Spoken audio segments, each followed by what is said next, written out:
Hello everyone, and welcome back to Mr. Sleepy Crime. I know many of you enjoy listening to these stories as you fall asleep. So before you drift off, I'd love for you to leave a comment letting me know where in the world you're tuning in from. And if you're enjoying the story, don't forget to like and subscribe. It really helps the channel grow. Before we begin, I want to acknowledge that this story involves real people and real tragedies. We tell these stories not for entertainment, but to remember the victims and perhaps help others recognize the warning signs that could prevent similar tragedies. For the best experience, feel free to lower the volume a little, just enough to let the story gently carry you off to sleep. Alright, please get comfortable, dim the lights, and let's dive into tonight's first story.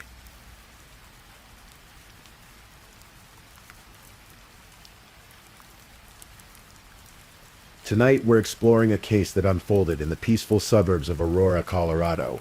A story of betrayal, deception, and a life cut tragically short. So get comfortable, and let me tell you about Angela Craig.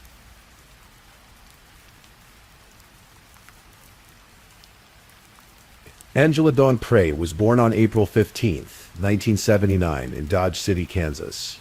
She was the youngest of 10 children, the baby of a large, raucous family. By her own account, she liked to say she was the favorite child, and those who knew her would tell you she had the wit and charm to back up that claim. Angela grew up surrounded by siblings, love, and laughter. She was intelligent, energetic, and possessed what her family called an unbounded sense of humor. She had a quick wit that could light up any room. As she grew older, Angela became deeply interested in family history, interior design, and creative projects like woodworking.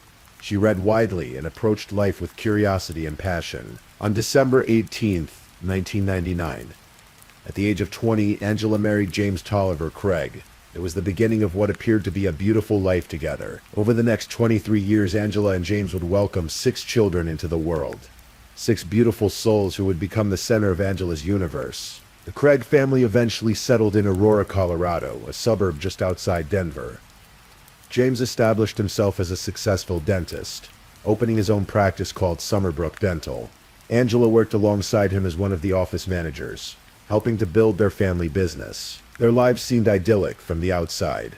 A devoted mother, a successful dentist, 6 children, and a thriving practice. But beneath the surface, cracks were beginning to form.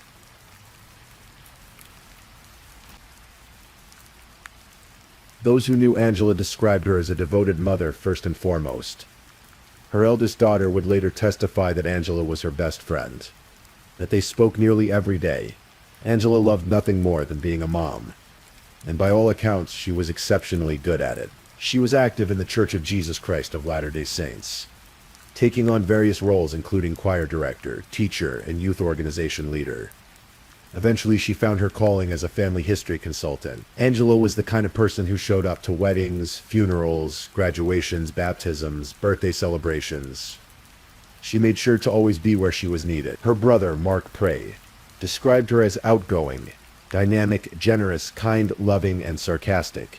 Her sister, Toni Kofade, called her smart, funny, confident, and in control. Angela was not a risk taker. She was not someone who would endanger herself or abandon her responsibilities. She was the one who brought things back into proper direction when life got chaotic. Angela loved animals. She'd recently gotten into using her stationary bike, staying active despite the demands of raising 6 children. She had plans for the future. Big plan. Her second eldest daughter testified that in the weeks before her death, Angela had been talking about moving, about new beginnings. But there was something Angela's family and friends didn't fully know about: the strain in her marriage. James Craig had been unfaithful to Angela for most of their 23-year marriage. It wasn't just one affair. It was a pattern of behavior that stretched across decades. Angela knew about some of these affairs. Her sister Toni testified that Angela had told her about James's infidelity, and that he had even drugged her once before, claiming it was related to a suicide attempt of his own. Despite all of this, Angela had what her obituary described as a large capacity to forgive. Time and again she chose to stay, to try to repair the marriage, to keep the family together for the sake of their children. In December 2022, James had brought up the possibility of divorce. Text messages between the couple showed Angela was devastated, but she was willing to work on the marriage. What Angela didn't know was that James was about to meet someone new.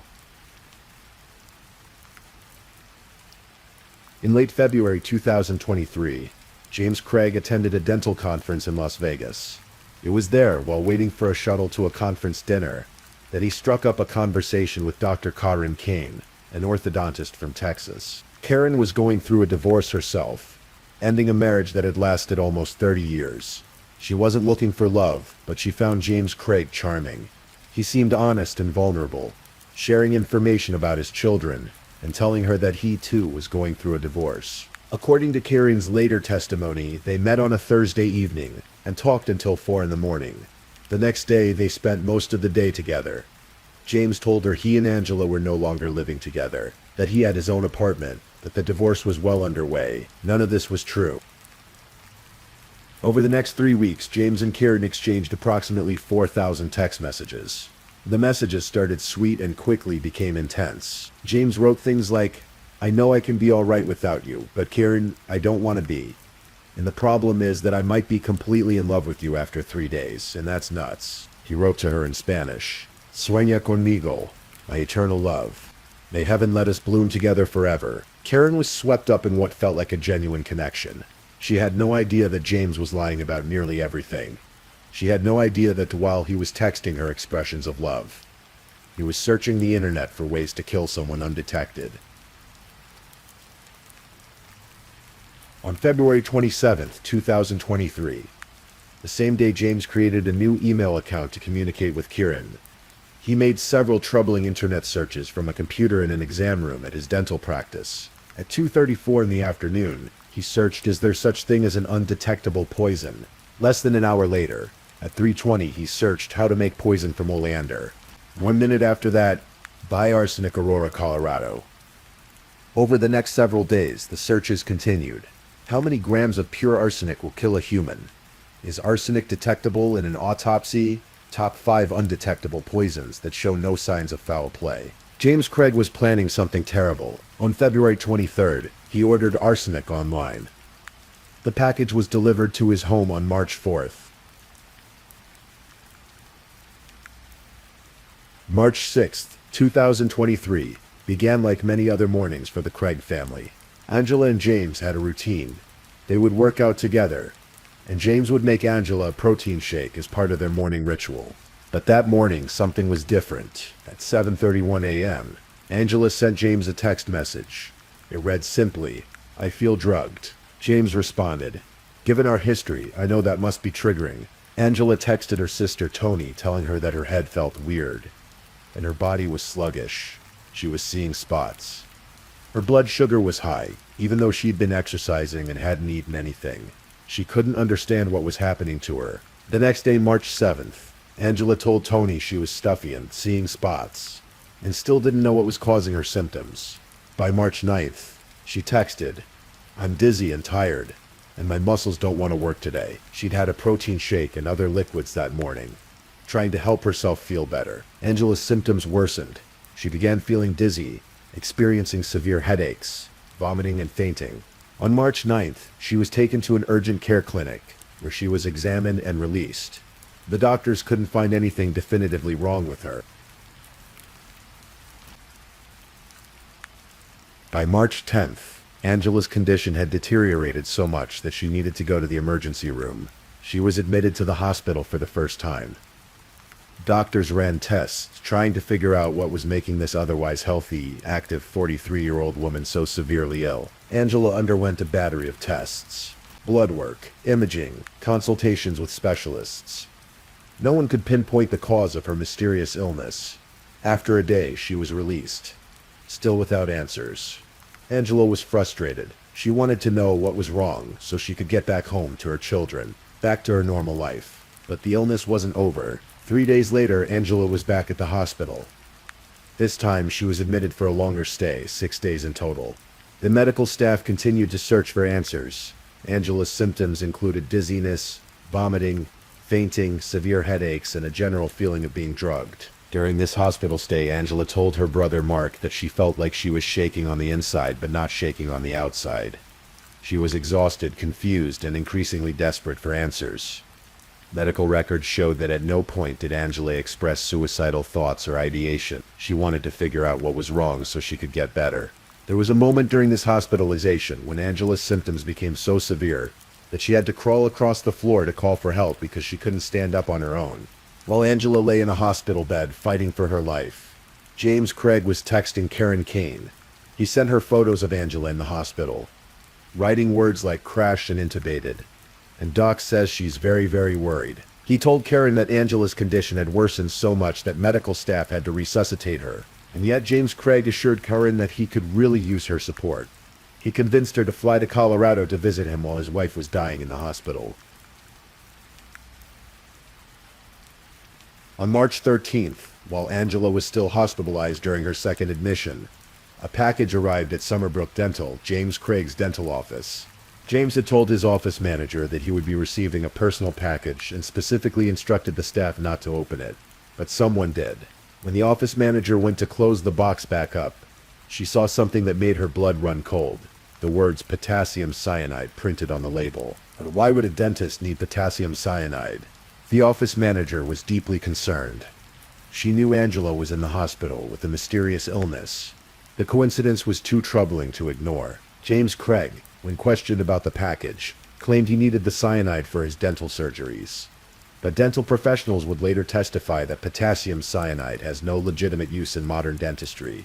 There was no medical reason for him to have ordered it. What made the situation even more suspicious was the way James had ordered the chemical.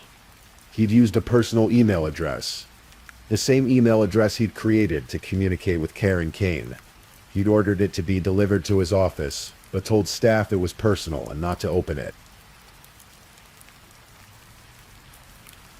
After 6 days, Angela was discharged from the hospital on March 14th, 2023. She still had no answers about what was making her so sick. Once home, Angela could walk on her own, but the drive from the hospital seemed to exhaust her completely. Within an hour of being home, Angela was back on her computer, searching online for possible causes of her symptoms.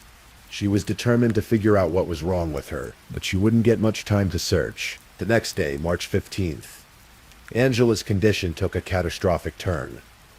Her brother Mark, who had traveled from Utah with his wife Renee to help with the Craig children during Angela's illness, witnessed what happened next. James Craig had given Mark and Renee a prescription bottle labeled with an antibiotic called clindamycin. He told them that Angela needed to take it for a sinus infection.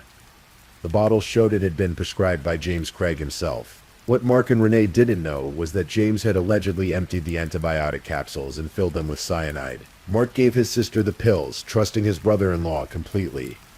"We trusted Jim," Mark would later testify, his voice heavy with the weight of that betrayal. Not long after taking the medication, Angela began struggling to hold herself up. She was rushed to the University of Colorado Hospital and admitted for the final time. About 3 hours after arriving, Angela had a severe seizure and suffered an unexplained rapid medical decline. She was placed on a ventilator in the intensive care unit. Medical staff worked frantically to save her, but they were fighting an enemy they couldn't see. Hospital security footage would later show James Craig entering Angela's hospital room with something in his hand, a syringe. Prosecutors would argue that this was the moment James delivered the final fatal dose of poison to his dying wife. He allegedly used that syringe to inject cyanide directly into Angela's IV line while she lay helpless in the hospital bed. By this time, the nurse who had been treating Angela had been contacted by someone from Summerbrook Dental about the suspicious potassium cyanide delivery. The nurse immediately contacted the Aurora Police Department. Even as Angela lay on life support, police assigned a homicide detective to investigate her case.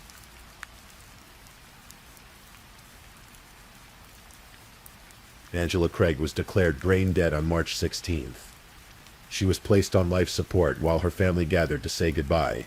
Her 6 children came to the hospital to see their mother one final time. According to her sister-in-law, Renee Prey, Angela's final words before losing consciousness were heartbreaking in their simplicity. "Why do I hurt?" She never got an answer. On March 18th, 2023, at the age of 43, Angela Craig was taken off life support. She was pronounced dead, leaving behind 6 children who would now face the rest of their lives without their mother. The autopsy revealed the truth that the doctors had been unable to find while Angela was alive. She had been poisoned with a lethal cocktail of toxins. The Arapahoe County coroner determined that Angela died from acute cyanide and tetrahydrozoline poisoning. Tetrahydrozoline being the active ingredient found in eye drops like Visine. The autopsy also revealed subacute arsenic poisoning, meaning she had been ingesting arsenic over a period of time. Investigators tested a protein shaker bottle found at the Craig home. It tested positive for tetrahydrozoline but negative for arsenic and cyanide, suggesting James had been careful to clean up evidence between poisonings, or that the arsenic and cyanide had been administered through other means, like the prescription capsules or the syringe in the hospital. Just hours after Angela was pronounced dead, James Craig was arrested and charged with first-degree murder. The 52-page arrest affidavit laid out a devastating case against him. It detailed his internet searches for undetectable poisons. It showed his orders for arsenic, cyanide, and other toxic substances. It included text messages between James and Angela, where Angela expressed her love and commitment to him even as he was systematically poisoning her. The affidavit also revealed James's relationship with Karen Kane and showed that he had been making plans for a future with her while his wife lay dying in the hospital. When confronted by police, James Craig claimed that Angela had been suicidal. He said she had made past attempts to take her own life, and that he had been helping her fulfill her wishes. He even suggested that Angela had knowingly ingested the poisons herself, but not a single person who knew Angela believed this story. Angela's family, friends, and even her own children vehemently denied that she had ever been suicidal. Angela's eldest daughter testified that her mother had big plans for the future. Her second eldest daughter said Angela's mental health had actually been better in the weeks before her death, and that they had been talking about moving and starting fresh. Angela's brother Mark stated plainly, "There's only one person in this world who would say Angela was suicidal, and that's the person who murdered her." Even after his arrest, James Craig couldn't stop trying to manipulate the situation. While awaiting trial in jail, he began plotting to cover his tracks and tamper with the case against him. According to prosecutors, James Craig attempted to persuade one of his children to plant false evidence. He asked fellow inmates to help him plant evidence and falsify testimony in his defense. Most shockingly, he offered a fellow inmate $20,000 to kill the lead detective investigating his wife's death, Detective Bobby Olson. He also offered another inmate $20,000 to find people who would falsely testify that Angela had planned to die by suicide. These actions only served to strengthen the case against him, far from being the desperate acts of an innocent man. As his defense attorneys would later argue, they appeared to be the calculated moves of someone trying to escape justice. James Craig's trial began in July 2025, more than 2 years after Angela's death. The prosecution called 48 witnesses over the course of the weeks-long trial. Dr. Karen Kane took the stand and testified about her relationship with James Craig. She was emotional as she reviewed the thousands of text messages they had exchanged. She admitted she had been foolish, that she had believed his lies about being separated and going through a divorce. When asked to identify James Craig in the courtroom, she took a long time to find him. There's a lot of pity and disgust and just disbelief, she told the media afterward. Karen testified that she never would have been with James if she had known the truth. She said their 3-week relationship did not constitute a motive for murder. There had been no planning of a future together, no discussions of a life beyond their brief romance. The trial also heard from medical professionals who had treated Angela. Doctors testified about a woman who was eagerly trying to figure out what was wrong with her so she could get back to her children and her family. They described someone who was fighting to live, not someone who wanted to die. Angela's family took the stand. Her brother Mark described giving Angela the pills that James had told him were antibiotics, not knowing they were filled with poison. "We trusted Jim. He said he used me in that process. He killed her right under my nose." Angela's sister Toni broke down on the stand, telling the jury that Angela was her best friend and the heart of their family. When defense attorneys suggested Angela was broken, Toni clarified immediately. Broken heart, broken relationship, not broken mind. 2 of Angela's children also testified. Her eldest daughter spoke about how her mother loved nothing more than being a mom, and was really good at it. Her second eldest daughter testified that her mother had big plans for the future, and that her mental health had actually been improving in the weeks before her death. The defense maintained throughout the trial that Angela Craig had been suicidal, broken by years of James's infidelity.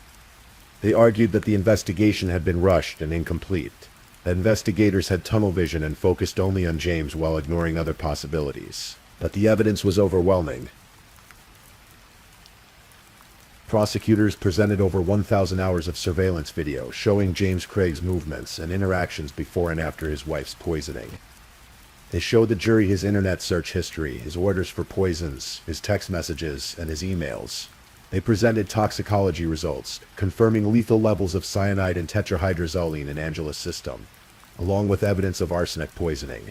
They also revealed a 4-page note from James Craig's phone, written after Angela's hospitalization, which appeared to be a staged attempt to create a false suicide narrative.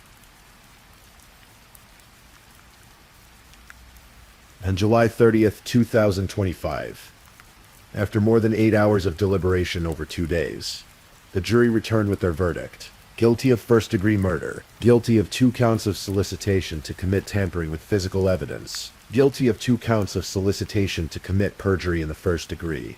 Guilty of solicitation to commit first-degree murder. The jury acquitted him of only 1 charge, a lesser-included charge of manslaughter caused or aided suicide. By finding him guilty of murder, they were explicitly rejecting his claim that Angela had taken her own life, or that he had merely assisted her in dying. Under Colorado law, a conviction for first-degree murder carries an automatic sentence of life in prison without the possibility of parole. Later that same day, Judge Shea Whitaker held the sentencing hearing. Before imposing the sentence, the judge allowed Angela's family and friends to speak. 2 of Angela's children gave emotional impact statements. Her daughter, Miriam Maservi, addressed her father directly. "I'm supposed to be able to trust my dad. He was supposed to be my hero, and instead he will forever be the villain in my life." Sir Craig's oldest child and son, Tolliver Craig, spoke through tears. "It's hard to lose your mom, and then a few days after that, lose your dad."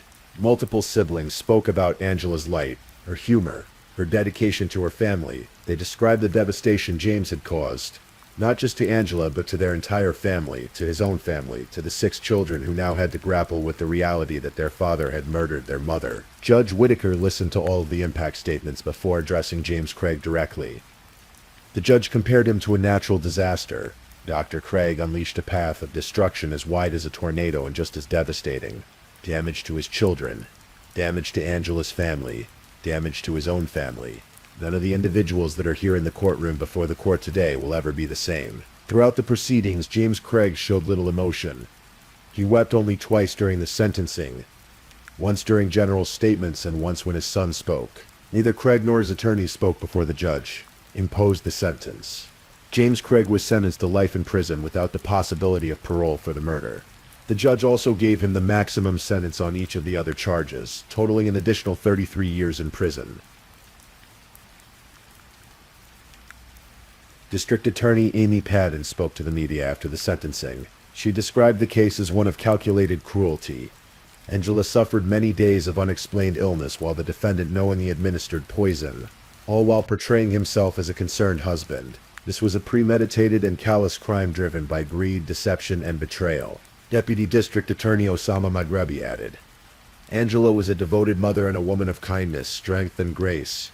She trusted the man she married. She believed in their future together, and yet, while she cared for their children and worked to hold her family together, her husband was indiscriminately plotting her death." For Karen Kane, the aftermath was also difficult. She had to face public scrutiny and blame, even though she had been deceived just as thoroughly as Angela had been. She received hate mail. Her dental practice suffered. She described feeling a special kind of feeling alone, as she weathered the storm of judgment and betrayal. When you're being run through the gauntlet and getting steamrolled by the world, that doesn't feel just like being alone, she said. That feels lonely and just unsupported. She testified that she now approaches relationships much more cautiously, though she's tried hard not to become cynical. The experience had changed her forever. Angela's family asked that she be remembered, not as a victim, but as the vibrant, loving person she was. Angela Craig was a daughter, a sister, a friend, and above all, a mother. She was intelligent, energetic, funny, kind, and forgiving. She had a quick wit and an unbounded sense of humor. She loved woodworking, interior design, and family history. She was deeply involved in her church community. She showed up for people always. Her son said that his mom loved a lot of things, but she didn't have time for them all. She had 6 children instead, he said. Those 6 children, whose names have been kept private to protect them, now face the rest of their lives without their mother. They've lost both parents. One to murder, one to prison. They carry the unbearable knowledge that their father is responsible for their mother's death. At Angela's funeral, family and friends gathered to celebrate her life. Her obituary captured her spirit. Angela made every moment with her unforgettable. Besides her unbounded sense of humor and quick wit, Angela was intelligent and energetic, and used her gifts to elevate those around her, especially her children. She had a large capacity to forgive, was willing to help both friends and strangers, and she was fiercely dedicated to her family. After her children, the obituary noted, Angela's faith in Jesus Christ was her most important treasure. Angela's most endearing trait, her family said, was showing up to everything. And even in death, that's what she's still doing.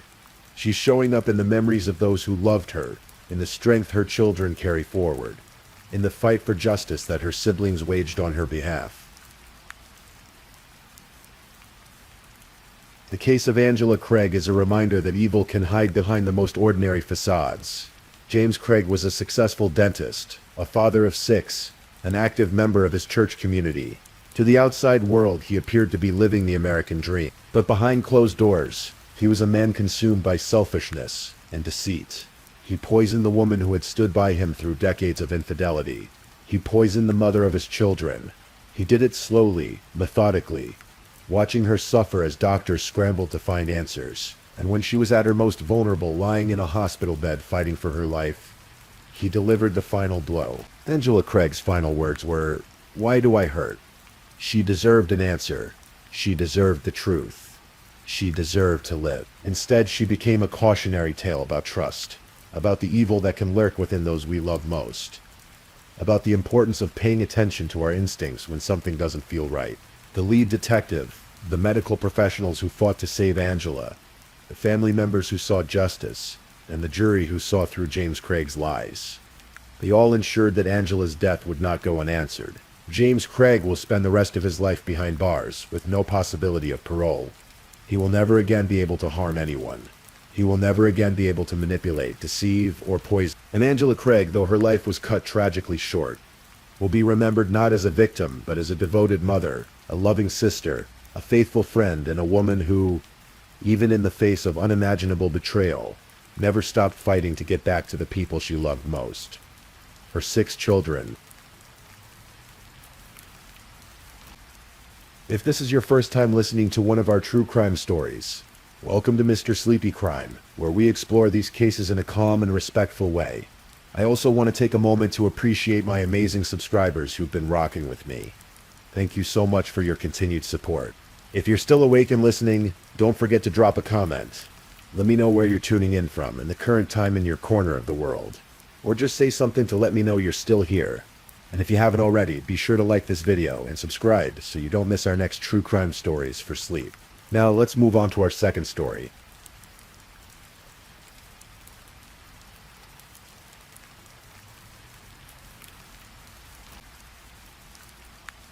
Story 2.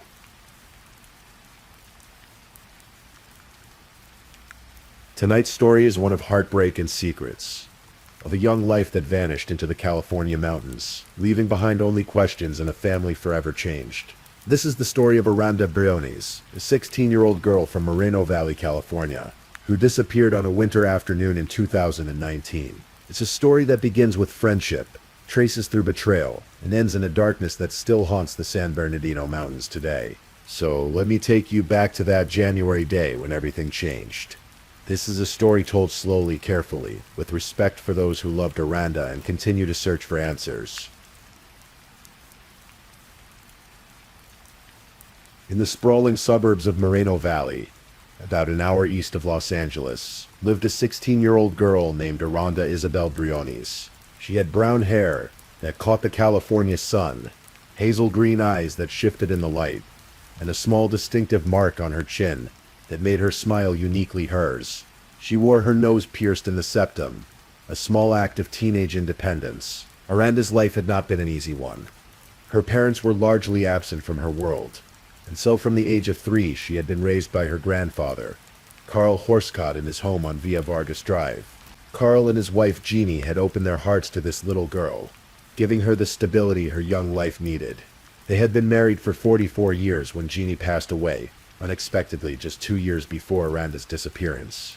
The loss devastated the family, leaving Carl to navigate his grief while raising a teenage granddaughter alone. Despite the challenges in her life, Miranda was described by those who knew her as full of life. Someone who cared deeply about everyone around her. She worked at the Moreno Valley Mall, where she was about to be promoted to a leadership role, a testament to her dedication and the trust others placed in her. Her uncle Matthew would later say there was a hole in his heart from her absence. She was constantly in touch with her friends, always on social media, always connected. This was a generation that documented everything, that shared their lives in snapshots and status updates. Miranda had multiple Instagram accounts, one dedicated to makeup that showcased her creative side. She and her friends were in contact constantly, their phones a lifeline to each other's worlds. But like many teenagers navigating the complicated social landscape of high school, Miranda sometimes found herself drawn to friendships that concerned her family. Her uncle Matthew would later admit, with the painful honesty that comes after tragedy, that she didn't always make the best choice in friends. But then again, he would say everybody makes mistakes. Everyone does. To understand what happened to Miranda, we must go back to a November morning in 2017, more than a year before she vanished. It was the 7th of November, and Miranda was a student at Moreno Valley High School, running with a group of friends that included an 18-year-old boy named Owen Skylar Shover. That morning, instead of going to class, Miranda and several friends decided to skip school and hang out at Community Park. It was the kind of small rebellion that teenagers have engaged in forever, seeking freedom in a stolen morning, away from the structure of school. Among them was Owen, and he had brought something dangerous to their gathering, a small caliber handgun tucked into his waist. The morning might have passed unremarkably, just another day of truancy, except that a sheriff's school resource officer happened to be looking for students who were skipping class.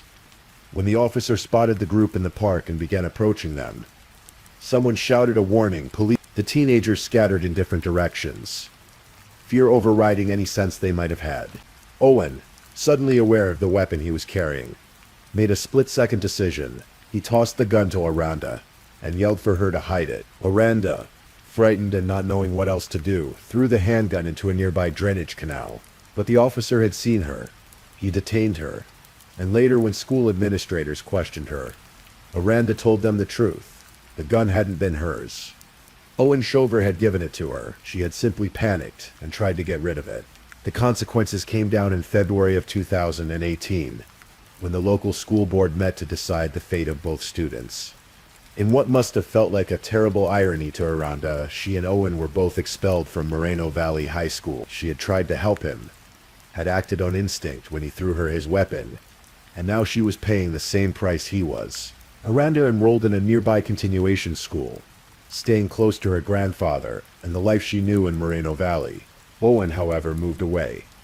He relocated to his father's home in Hesperia, about 50 miles north in San Bernardino County, and enrolled in a continuation school there. For a time they lost touch. Miranda didn't talk about Owen anymore. Her life moved on without him. But Owen had not moved on. According to prosecutors who would later piece together his state of mind, he was incensed about his expulsion, and in his anger, he came to see Miranda's honesty as a betrayal. She had told the truth about whose gun it was, and in his mind that made her responsible for his punishment, for the disruption of his life, for everything that followed. For over a year, this resentment festered, and during that time from November of 2018 through January of 2019, Owen began having conversations on Snapchat, on Facebook, on various social media platforms. He was trying to purchase a firearm. Eventually he succeeded in obtaining one. On the 12th of January, 2019, Miranda received a text message from Owen Shover. They hadn't spoken in over a year, hadn't hung out since before their expulsion. But now, out of the blue, Owen was reaching out with an invitation. He told Aranda he was going to spend the next day making drug deliveries and robbing drug dealers. He invited her to come along, painting a picture of danger and excitement, the kind of rebellious adventure that might appeal to a 16-year-old girl looking for something beyond the ordinary routine of her life. For reasons we can never fully understand, Aranda agreed. Perhaps the friendship seemed repaired. Perhaps the promise of excitement was too tempting. Perhaps she never believed he was serious about the crimes he described. Whatever her reasoning, she told him yes. They made plans to meet at Bayside Park the following afternoon at 5 o'clock. January 13th, 2019 was a Sunday. Aranda left her grandfather's house that day, telling her family she was going to spend time with a male friend from school. It was not unusual for her to go out with friends. There was no reason for Carl to worry more than any grandfather worries when a teenage granddaughter leaves the house. At 5 o'clock as planned, Aranda arrived at Bayside Park. Two of her friends were with her and watched as she got into Owen Shover's Nissan Versa. The friends would later tell investigators what they saw. They watched Aranda climb into the car, watched it drive away heading north toward Box Springs Mountain, and for the first hour everything seemed normal. Aranda was active on social media, posting pictures to her accounts. The photos showed her and Owen together in his car, and her captions radiated happiness. She was with her homie, she wrote. He was even letting her do some of the driving. The snapshots captured a girl who seemed genuinely elated, reunited with an old friend, caught up in the moment. Her friends who saw these posts thought nothing of it. It looked like Aranda was having a good time. But then, sometime shortly before 6 o'clock in the evening, Aranda went silent. The stream of posts stopped. She stopped responding to messages from her friends.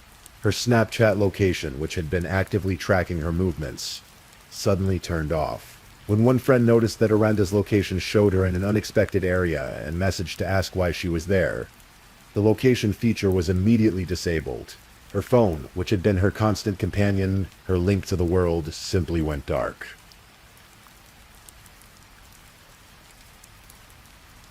While Aranda's digital presence vanished, Owen Shover's phone remained active, and investigators would later track its movements through cell tower pings. Around 6 o'clock, Owen's vehicle began heading towards San Bernardino County, traveling north from where he had picked up Aranda, and then he sent a message to his older brother, Gary Anthony Shover, who was 21 years old at the time. The message was chilling in its casual preparation. Be ready for tonight. Get shovels and lighter fluid ready. Owen drove to a mobile home park in San Bernardino County and picked up his brother Gary. Then with both brothers in the car, they began driving higher into the San Bernardino Mountains, taking state routes 138 and 18, roads that wind through increasingly remote terrain. At approximately 8:30 that evening, Owen Shover turned off his cell phone. For the next hour and 45 minutes, his phone remained off, leaving no digital trail, no cell tower pings to track their movements. This was the dark space in the timeline, the gap where something terrible happened in those mountains. Whatever occurred during those missing hours, only the Shover brothers truly know, but investigators would later discover evidence that painted a grim picture. When Owen's phone finally turned back on at 10:15 p.m., he was back at his father's house on Brevalea Street in Hesperia. Aranda was not with him. The next morning, when Aranda had not come home and had not contacted anyone, her family knew something was wrong. This was not like her. She was always in touch, always connected to her friends and family. The silence was deafening. Her brother Daniel and her uncle Matthew contacted the Moreno Valley Police Department to report her missing. The family told police that Aranda had been dropped off at Moreno Valley Community Park, near Frederick and Cottonwood, around 6 or 6:30 p.m., based on what they had been told. They mentioned that a friend named Owen had claimed to be the last person to see her, said he had dropped her off at the park and seen her get into a gray four-door sedan. But when investigators pulled footage from surveillance cameras at the park, something didn't match up. Aranda was not seen on any of the cameras around the time. Owen claimed to have dropped her off. In fact, there was no indication she had ever been at the park that evening, and the gray four-door sedan Owen described was also nowhere to be seen on the footage. The family didn't recognize anyone who owned a car matching that description. Daniel would tell reporters that when they reviewed the footage, it looked like nobody had been dropped off between 6 and 6:30 at all. According to Aranda's brother, the Snapchat map feature had actually placed her phone at a completely different location that evening. not at the park where Owen said he had left her. The investigation moved quickly. The Moreno Valley police began working the case immediately. And within days, the FBI had joined the search. Human trafficking investigators were brought in, considering every possible explanation for a missing teenage girl. The family organized search parties. They printed flyers with Aranda's picture and description. 5'4", 110 pounds, brown hair, hazel green eyes, nose piercing, a unique mark on her chin. Last seen wearing a white and blue jacket, dark jeans, and a dark shirt. About 200 people gathered at Moreno Valley Community Park for a vigil. They held candles and prayed and remembered a girl who was full of life. Carl Horscutt, Aranda's grandfather, told reporters it had been a living hell. Despite everything, he said he still held on to a glimmer of hope that he would see his granddaughter again. Aranda's father, Chapo Lee, who had been out of her life until just a few months before her disappearance, spoke through tears about having just reconnected with his daughter. He had not seen her since she was 4 years old. Their reunion in November had been the happiest moment of his life. And now she was gone. She's alive to me, he said. She's always going to be alive until I find her. The family pleaded with anyone who might know something to come forward. Matthew Horscott made an emotional appeal to other teenagers who might be covering for a friend, or might be scared to speak up. The only person you're hurting right now is Aranda, he said. The investigation led detectives back to the person who had last been with Aranda, Owen Shover. As they dug deeper into his story, the inconsistencies mounted. The timeline didn't work. The surveillance footage contradicted his account, and investigators discovered his online conversations about attempting to purchase a firearm in the months leading up to Aranda's disappearance. Then came the forensic evidence. Investigators searched Owen's Nissan Versa and sprayed luminol in the trunk, a chemical that reveals the presence of blood even after attempts to clean it. The luminol showed something alarming, evidence of a significant amount of blood that had pooled toward the bottom of the trunk. Underneath the carpeting, DNA was extracted from the vehicle and analyzed. It matched Aranda Briani's. Investigators also searched the home where Owen and Gary lived with their father in Hesperia. According to neighbors who witnessed the search, authorities dug in the backyard and retrieved items including blankets and articles of clothing. The evidence pointed toward a meticulously planned murder, not a random disappearance. On February 11th, 2019, less than a month after Aranda vanished, police arrested both Shover brothers at their home on Grevelia Street in Hesperia in the early morning hours. Owen Skylar Shover, then 18 years old, was arrested on suspicion of murder. His older brother Gary Anthony Shover, then 21, was arrested on suspicion of conspiracy to commit murder. At a press conference, Riverside County Sheriff's Lieutenant Chris Durham announced that investigators had received evidence that led them to believe Aranda was the victim of a homicide. While the brothers were in custody, the search for Aranda continued. Volunteers and law enforcement personnel combed through the San Bernardino Mountains where they believed her remains might have been disposed of, but no trace of her has ever been found. Both brothers pleaded not guilty to the charges. And then, for years, the case seemed to stall. The coronavirus pandemic in 2020 slowed everything down, and even after the world began functioning more normally, delays continued to plague the case. Aranda's family waited. They held on to hope while living with uncertainty, not knowing where their daughter, their granddaughter, their sister, their niece had been taken. In 2022, there was a preliminary hearing that brought some movement to the case. A judge dismissed the first-degree murder charges against Gary Shover. Instead, he would face charges as an accessory after the fact, suggesting he had helped cover up the crime rather than participating in the murder itself. Then in March of 2024, more than 5 years after Aranda's disappearance, Gary Shover accepted a plea deal with the Riverside County District Attorney's Office. He pleaded guilty to being an accessory after the fact to first-degree murder. He was sentenced to 1 year in jail, followed by 12 months of probation, and was required to pay victim restitution. Owen Shover maintained his not guilty plea and chose to go to trial. In August of 2024, Owen's trial finally began in Riverside County Superior Court. The case was considered important enough that District Attorney Mike Hestron personally prosecuted it, something he rarely did. He would later tell reporters it was good for an elected district attorney to try a case occasionally, to stay connected to the work being done in the courts, and to be reminded of how difficult that work truly is. The prosecution's case was built on the timeline. The forensic evidence, the digital trail, and the motive that had been simmering for over a year. They argued that Owen had lured Aranda into his car with promises of adventure, that he had planned her murder carefully, that he had enlisted his brother's help to cover up the crime. They presented evidence of the blood found in his vehicle, the messages about shovels and lighter fluid, the phone data showing the journey into the mountains during those crucial hours when Aranda's phone went silent and Owen's phone went dark. The trial lasted 6 days. Riverside County Superior Court Judge Timothy Hollenhorst presided over the proceedings. Aranda's family sat in the courtroom, watching as the details of her final hours were reconstructed, as the evidence of her murder was laid out piece by piece. The jury deliberated for just over a day.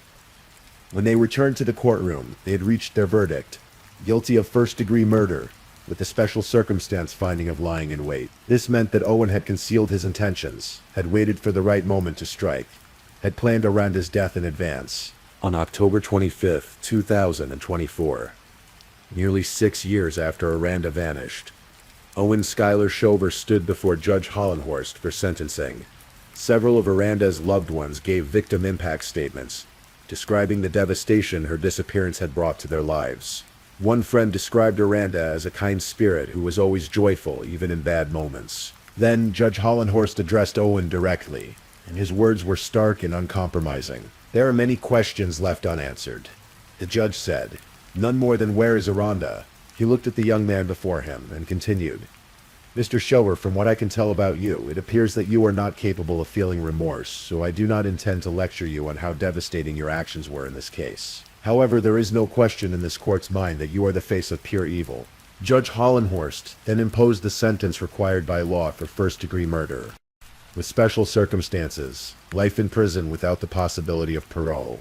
Owen Shover, who had just turned 23 years old, would spend the rest of his life behind bars. District Attorney Hestron spoke to the press after the sentencing. "The victim didn't deserve this," he said. "She was just a kid. She had her whole life ahead of her. This was a tremendous loss, all because of one person's choice. It's truly heartbreaking." He also revealed a disturbing detail that spoke to Owen's lack of remorse. On the day of his conviction, Owen had spoken to his grandfather from jail, wondering aloud whether he should get a trophy for being a convicted murderer. It was a comment that seemed to confirm the judge's assessment that Owen was incapable of feeling genuine remorse for what he had done. Today, Aranda's body has still not been found. Somewhere in the San Bernardino Mountains, in terrain that is vast and unforgiving, in landscapes that can swallow secrets and hold them for decades, Aranda remains. Search parties have combed through the areas where investigators believe she might have been left, but the mountains are too large, the possible locations too numerous. Carl Horscott, who raised Aranda from the age of 3, who lost his wife and then his granddaughter within 2 years, still hopes to one day give Aranda a proper burial. The family still prays for that closure, for the ability to lay her to rest with dignity, to have a place they can visit and remember her. The case raises uncomfortable questions about teenage friendship, about the masks people wear, about the way resentment can metastasize into something monstrous. Aranda had trusted Owen enough to get into his car that January afternoon. She had posted pictures expressing happiness to be with her old friend. She had no way of knowing that the smiling homie beside her had spent over a year plotting his revenge for what he perceived as her betrayal. For the simple act of telling the truth when questioned by school administrators about a gun she never should have been given. For refusing to lie to protect someone else at the expense of her own integrity. Aranda paid with her life. Her story is preserved now in court records and news articles, in the memories of those who loved her, in the social media posts that captured her final happy moments. She remains frozen at 16 years old, forever young, her potential forever unrealized. The white and blue jacket she wore that day, the dark jeans, the nose piercing that was part of her identity, the distinctive mark on her chin, all of these details were shared thousands of times on missing person posters. But she was never found. The gray sedan Owen described was a fiction. The story about dropping her off at the park was a lie. the truth was darker and more permanent than anyone wanted to believe in those early days of searching. As you drift towards sleep tonight, perhaps you'll think about Aranda Isabel Briones. About a girl who was full of life and who cared about everyone. About a teenager who was about to get a promotion at work, who loved makeup and social media and staying connected with her friends. About a granddaughter who was loved fiercely by a grandfather who never stopped hoping to see her again. Her family still remembers her laughter. They remember a girl who brought light into their lives. They remember her for who she was, not just for how she was lost. The San Bernardino Mountains keep their secret still, but Aranda's memory lives on in the hearts of those who loved her, and her story serves as a reminder that evil can wear a familiar face, that betrayal can come from unexpected places, and that some losses leave holes that can never quite be filled.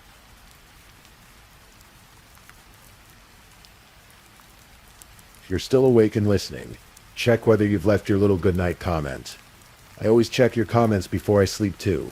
And if you haven't already, don't forget to like this video and subscribe so you don't miss our next true crime stories for sleep. Meanwhile, let's move on to our third story.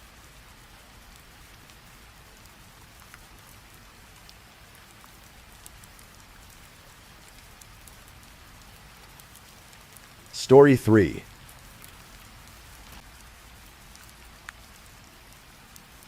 Tonight we explore a story that speaks to the fragility of life and the quiet moments before everything changes.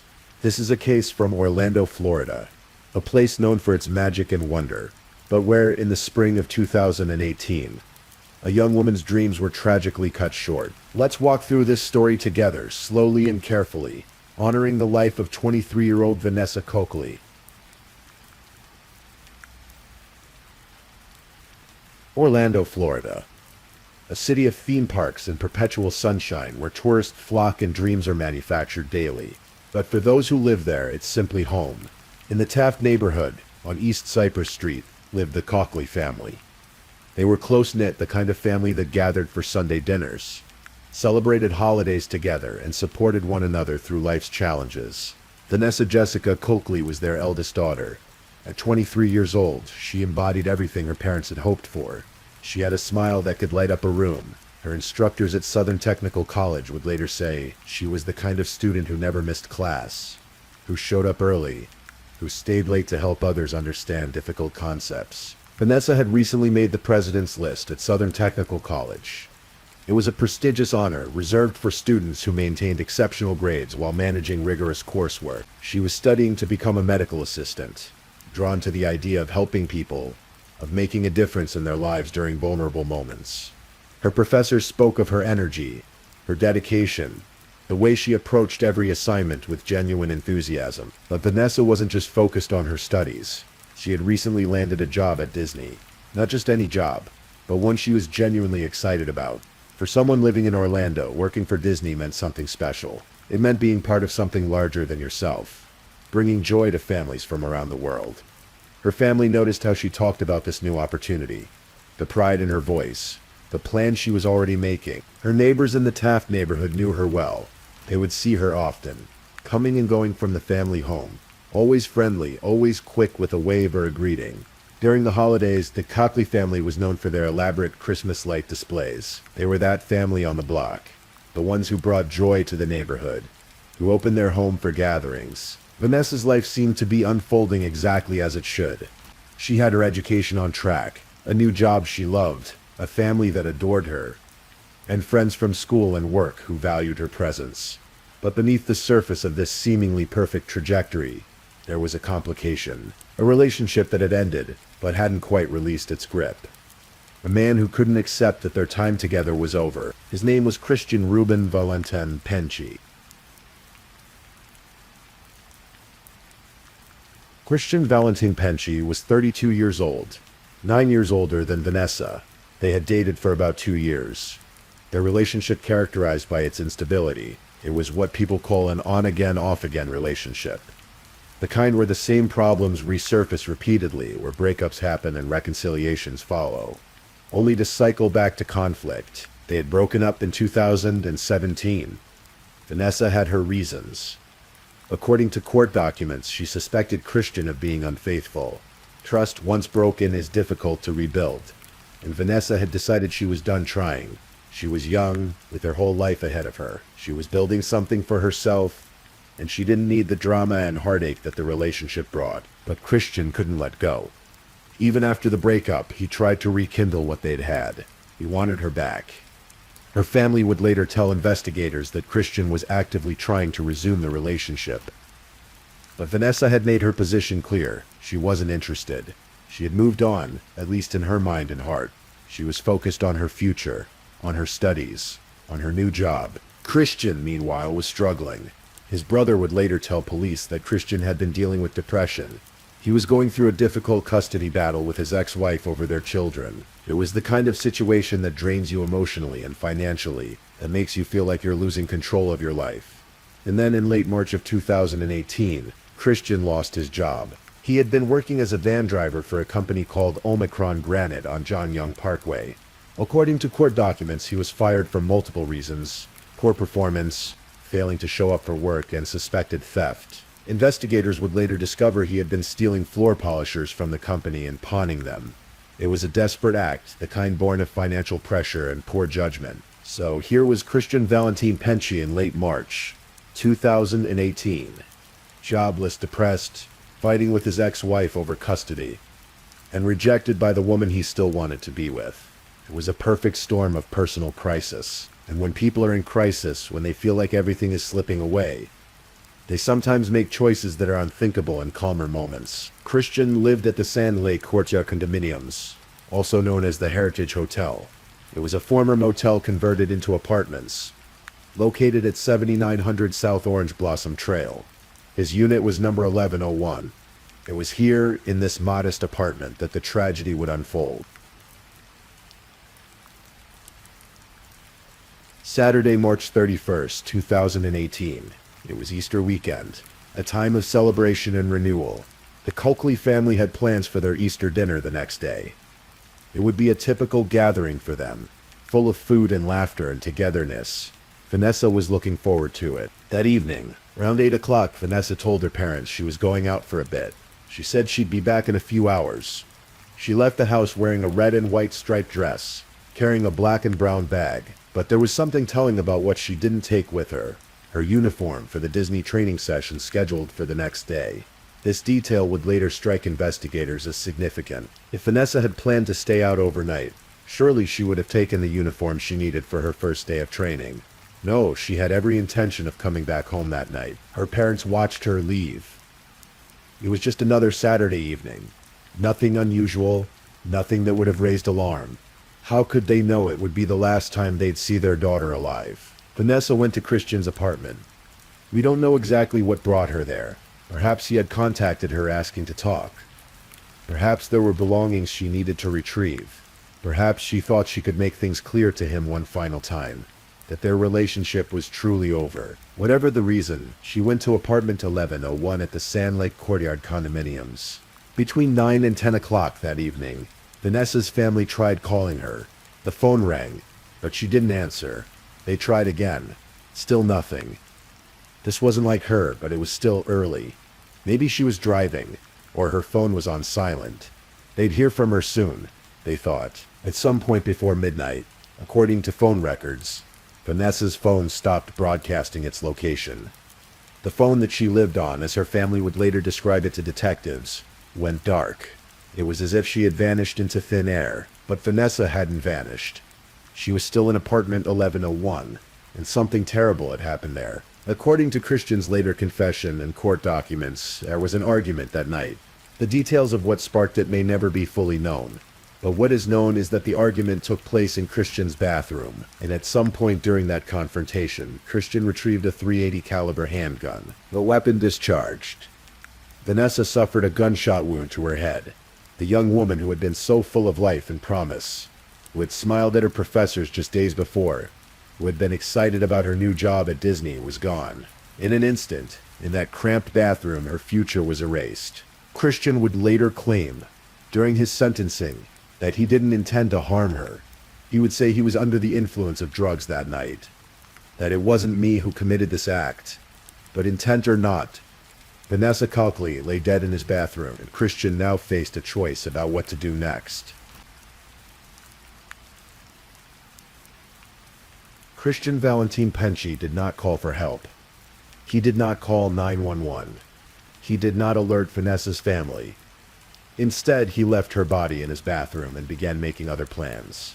Sunday, April 1st, arrived. Easter Sunday. The Coakley family had their dinner planned. But Vanessa never came home. She missed the Easter celebration, something completely out of character for her. She was supposed to start her training at Disney that morning, but she never showed up. The uniform still sat at her parents' house, unworn. Her family was worried, but not yet panicked. They tried to track her phone using her Google Services account.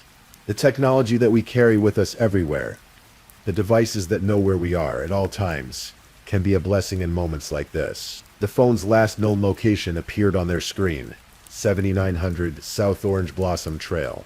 Christian's address. At first, this information was almost reassuring. They knew Vanessa and Christian had dated. Even though they'd broken up, maybe she'd gone to see him. Maybe her phone had died. Maybe she'd stayed over and hadn't realized how late it had got. These thoughts went through their minds. The kind of hopeful explanations families grasp at when someone they love doesn't come home. But Monday came, and still no word from Vanessa. Her phone remained off. She didn't show up for class at Southern Technical College. The family's worry deepened into genuine fear. Meanwhile, Christian was in motion. On Monday, April 2nd, just hours before Vanessa's mother would officially report her missing to authorities, Christian went to Cash America Pawn on Orange Blossom Trail. He had a .380 caliber handgun to sell. The clerk took down the information, completed the transaction, and Christian walked out with cash in his pocket. It was the same caliber weapon that had killed Vanessa. That afternoon, at approximately 5:20 in the evening, Vanessa's mother called the Orange County Sheriff's Office to report her daughter missing. She told them about tracking Vanessa's phone to Christian's address.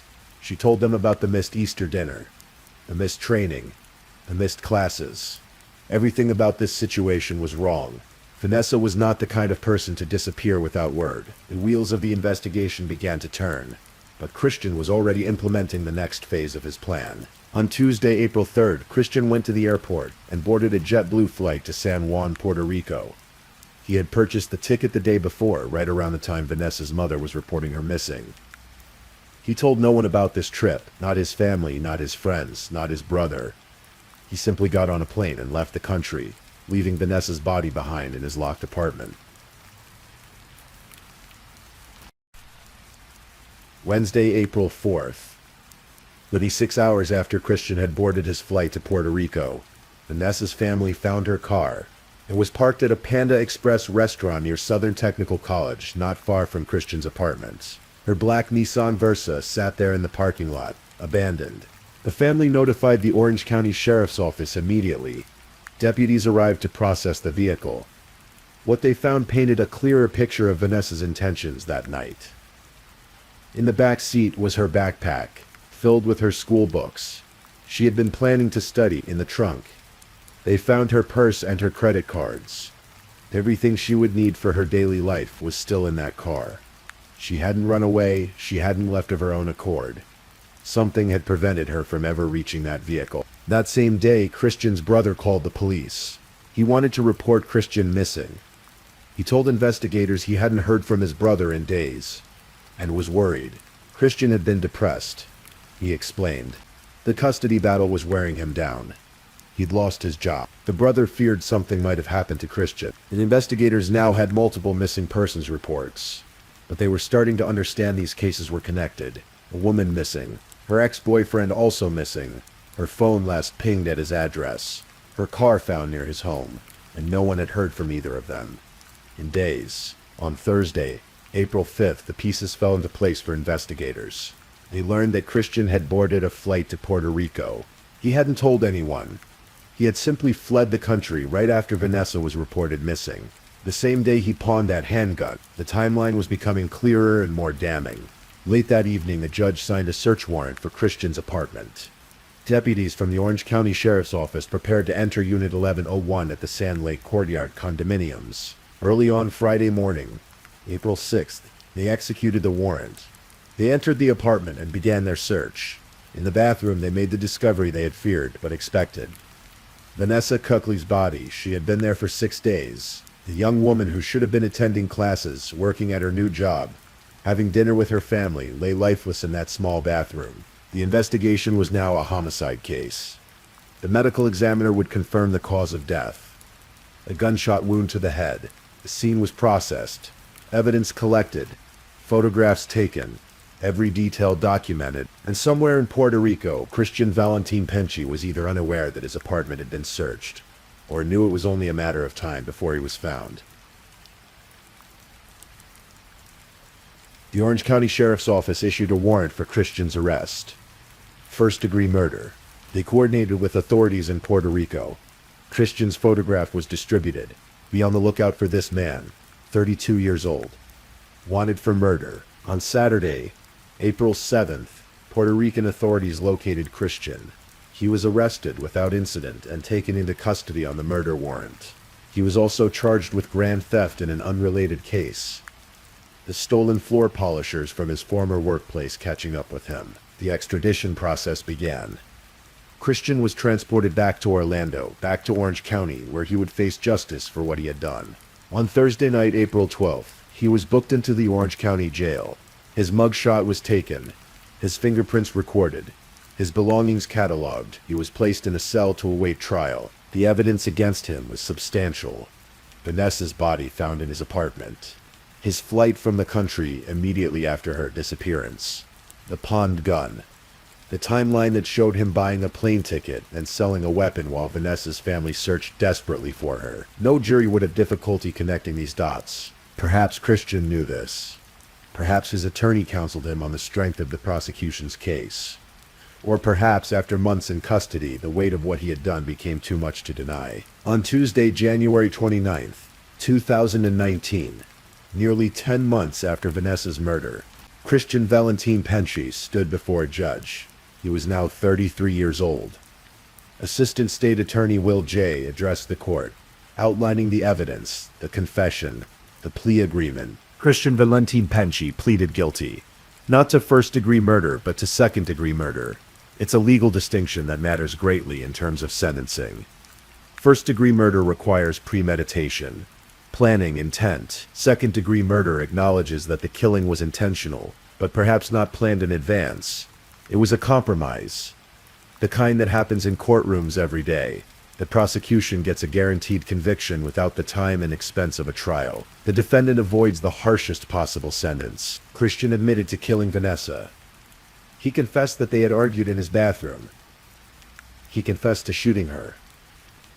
The details of that confession remain sealed in court documents, the specifics known only to the attorneys, the judge, and Christian himself. His sentencing was scheduled for Friday, April 12th, 2019, exactly 1 year and 6 days after Vanessa's body had been discovered. 1 year and 12 days after she had died. The courtroom was full on that Friday in April. Vanessa's family was there, of course. They had waited a year for this moment. A year of grief, of anger, of emptiness where Vanessa should have been. Her mother prepared a statement. How do you put into words what it means to lose a child to violence? How do you make someone understand the magnitude of that loss? Christian was led into the courtroom. The judge presided. The formal proceedings of sentencing began. Before the sentence was handed down, Vanessa's mother stood to address the court and the man who had killed her daughter. As Vanessa's mother, she said, "You will never understand what you have done by taking my firstborn." The words hung in the air. Firstborn. All the hopes and dreams that parents invest in their children, multiplied in that first child. The person who made you a parent, who changed everything about your life, who you watched grow from infant to toddler to child to young woman. Gone. Murdered by someone she had once cared for. Then Christian was given the opportunity to speak. Some defendants remained silent. Some maintained their innocence even after pleading guilty. Christian chose to speak. "I want to say to the victim's family, I'm sorry. I'm deeply sorry," he said. His voice, recorded in court transcripts, continued. "It wasn't me. It was something out of the ordinary. I was under the influence of drugs and that wasn't me. That night, and I'm deeply sorry. It was an apology wrapped in excuses." The drugs made me do it. It wasn't really me. A claim of diminished responsibility, even in the moment when he was supposed to take full responsibility. Some in the courtroom may have found it sincere, others likely heard it as hollow, a last-ditch attempt to garner sympathy. The judge had heard the statements. The judge had reviewed the evidence, the confession, the plea agreement. The judge had a decision to make. In Florida, second-degree murder carries a potential sentence of up to life in prison, but it's not mandatory. The judge could have chosen a lesser sentence, 15 years, 25 years, 40 years. The judge chose life. Christian Valentin Penci was sentenced to life in prison. No parole. He would die behind bars in a Florida state prison, far from the life he had once known. He was 33 years old at sentencing. If he lives to be 80, that's 47 years of incarceration. If he lives longer, more years still. Every morning waking up in a cell, every night falling asleep to the sounds of prison. The same routine, day after day, year after year, for the rest of his natural life. It was justice, in the eyes of the law. But for Vanessa's family, no sentence could bring her back. No amount of time served could restore what had been taken from them. Today, Christian Valentin Penci remains in a Florida state prison. He is a number in the system, one among thousands of inmates serving out their sentences. His name appears in databases of Florida prisoners. His case file sits in archives. Occasionally true crime researchers like us come across his story, and through it, learn about Vanessa. But Vanessa Coakley should not be remembered solely as a victim. That's not who she was. That was only her final moments, not her entire existence. Vanessa was a student who made the president's list. She was a young woman excited about her first day at Disney. She was a daughter who came home for Easter dinner. She was a neighbor who helped put up Christmas lights. She was a friend who showed up early to class and stayed late to help others. She had dreams of becoming a medical assistant, of helping people, of building a career and a life. Her instructors at Southern Technical College spoke of her smile, her energy, her dedication. Her neighbors remembered her as sweet, part of a big, happy family. Her family knew her as someone who never vanished without a word, someone reliable, someone loving. That's who Vanessa Coakley was. She was 23 years old. Her whole life stretched before her, the career she would build, the places she would travel, the people she would meet, the experiences she would have, perhaps a family of her own someday, children, grandchildren, decades of memories and moments and milestones, all of it erased in a moment of violence. The question that haunts cases like this is always, why? Why did this have to happen? What if Christian had simply accepted that the relationship was over? What if he had let her go? What if he had sought help for his depression, his anger, his sense of loss? What if? But those questions have no answers that satisfy.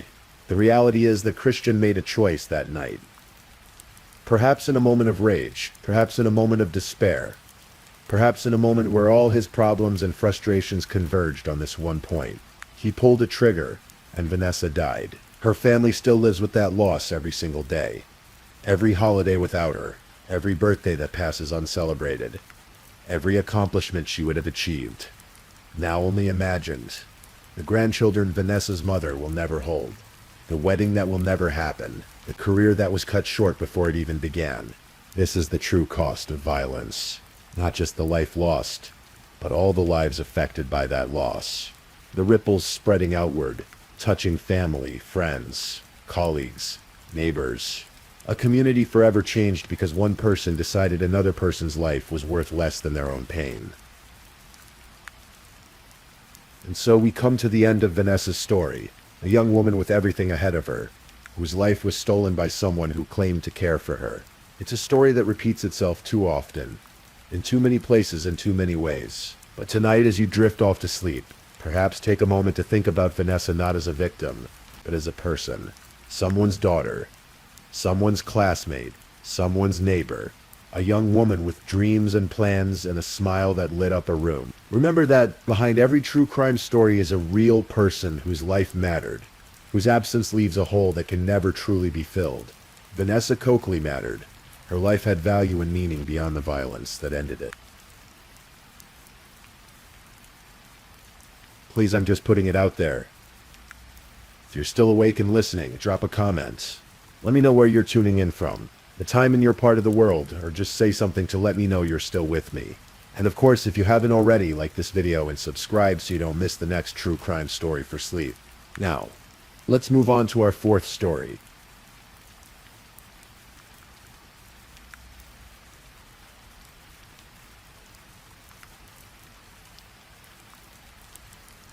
Story 4.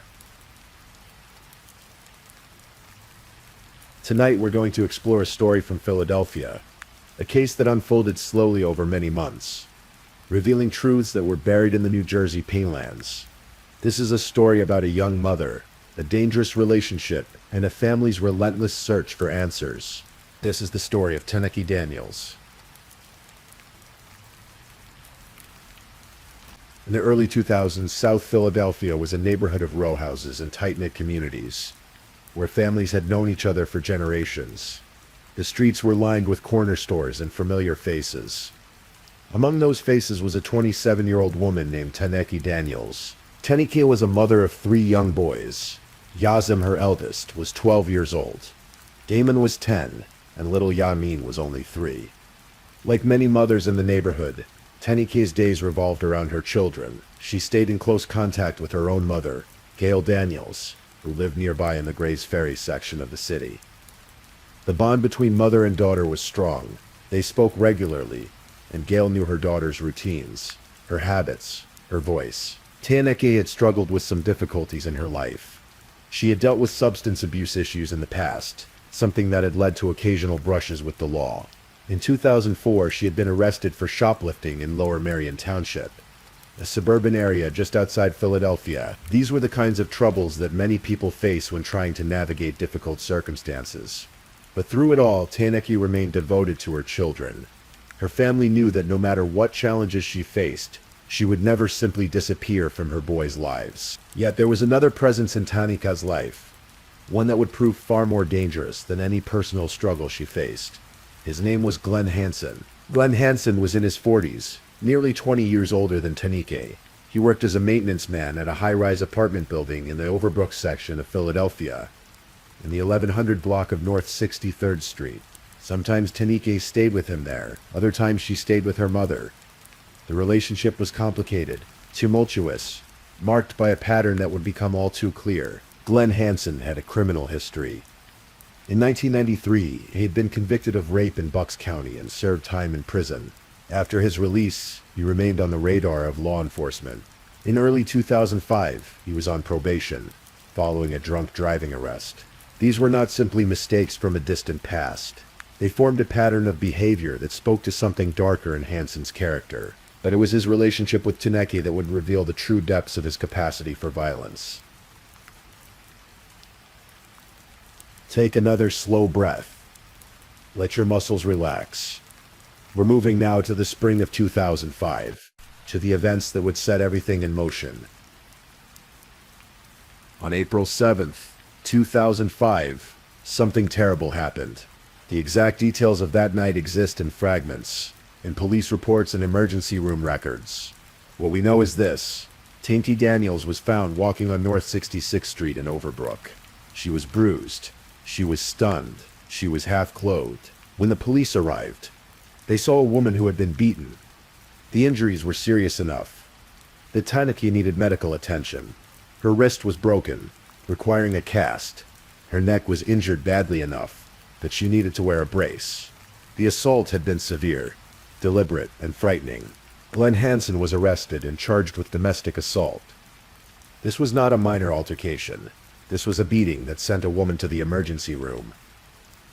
Tenneke made the difficult decision to press charges against her boyfriend. A court hearing was scheduled for May 23, 2005. On that day, Tenneke was expected to testify about what Glenn had done to her. For Glenn Hansen, the prospect of that testimony was terrifying, not because of guilt or shame, but because of consequences. He had already served time for rape. He was currently on probation. Another violent offense, especially one that sent a woman to the hospital, could mean a return to prison.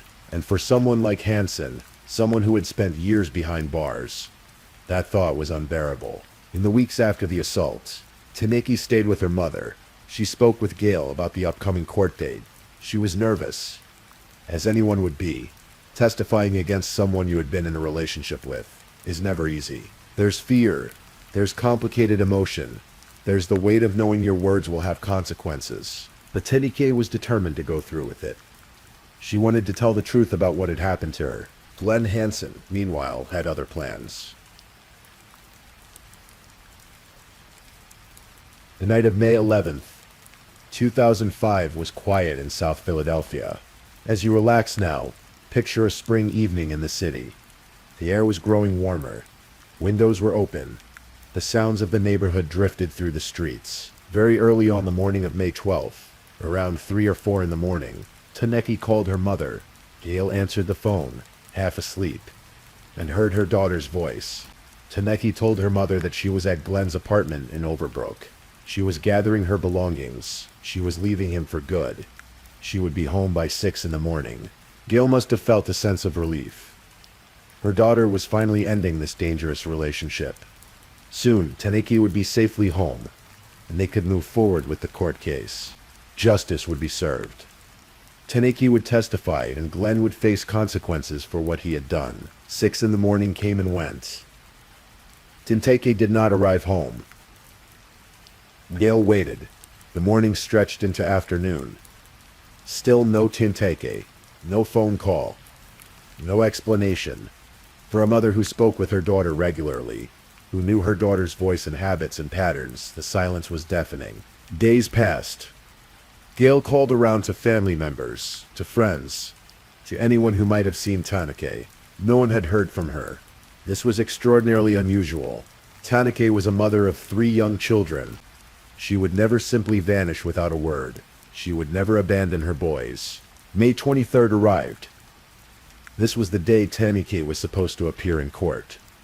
Gail went to the courthouse, hoping against hope that her daughter would be there. But when the hearing was called, Taneki Daniels did not appear. The courtroom waited. The judge grew impatient, and then the reality settled in. Taneki was missing. Gail filed a missing persons report that same day. She told the police everything she knew.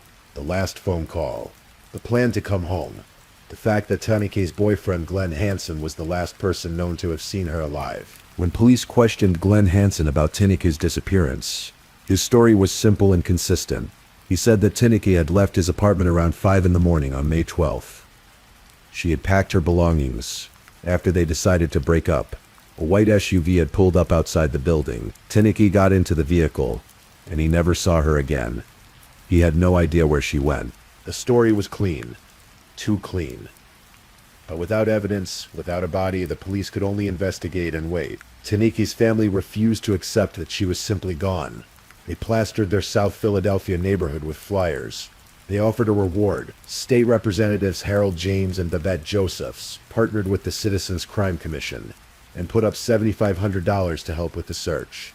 Friends, neighbors, and community members kept Taneki's name alive, hoping someone somewhere had seen something. Gail took in 2 of Taneki's sons, Yasim and Yamin. Damon went to live with his father. The family tried to maintain some sense of normalcy for the children. But how do you explain to young boys that their mother has vanished? Weeks turned into months. Summer came and went. Fall arrived. Winter settled over Philadelphia. Still, there was no sign of Taneki Daniels. The family clung to hope, but with each passing day, that hope grew more fragile. And all the while, Glenn Hansen went about his life, working his maintenance job, living in his apartment, carrying the weight of a terrible secret.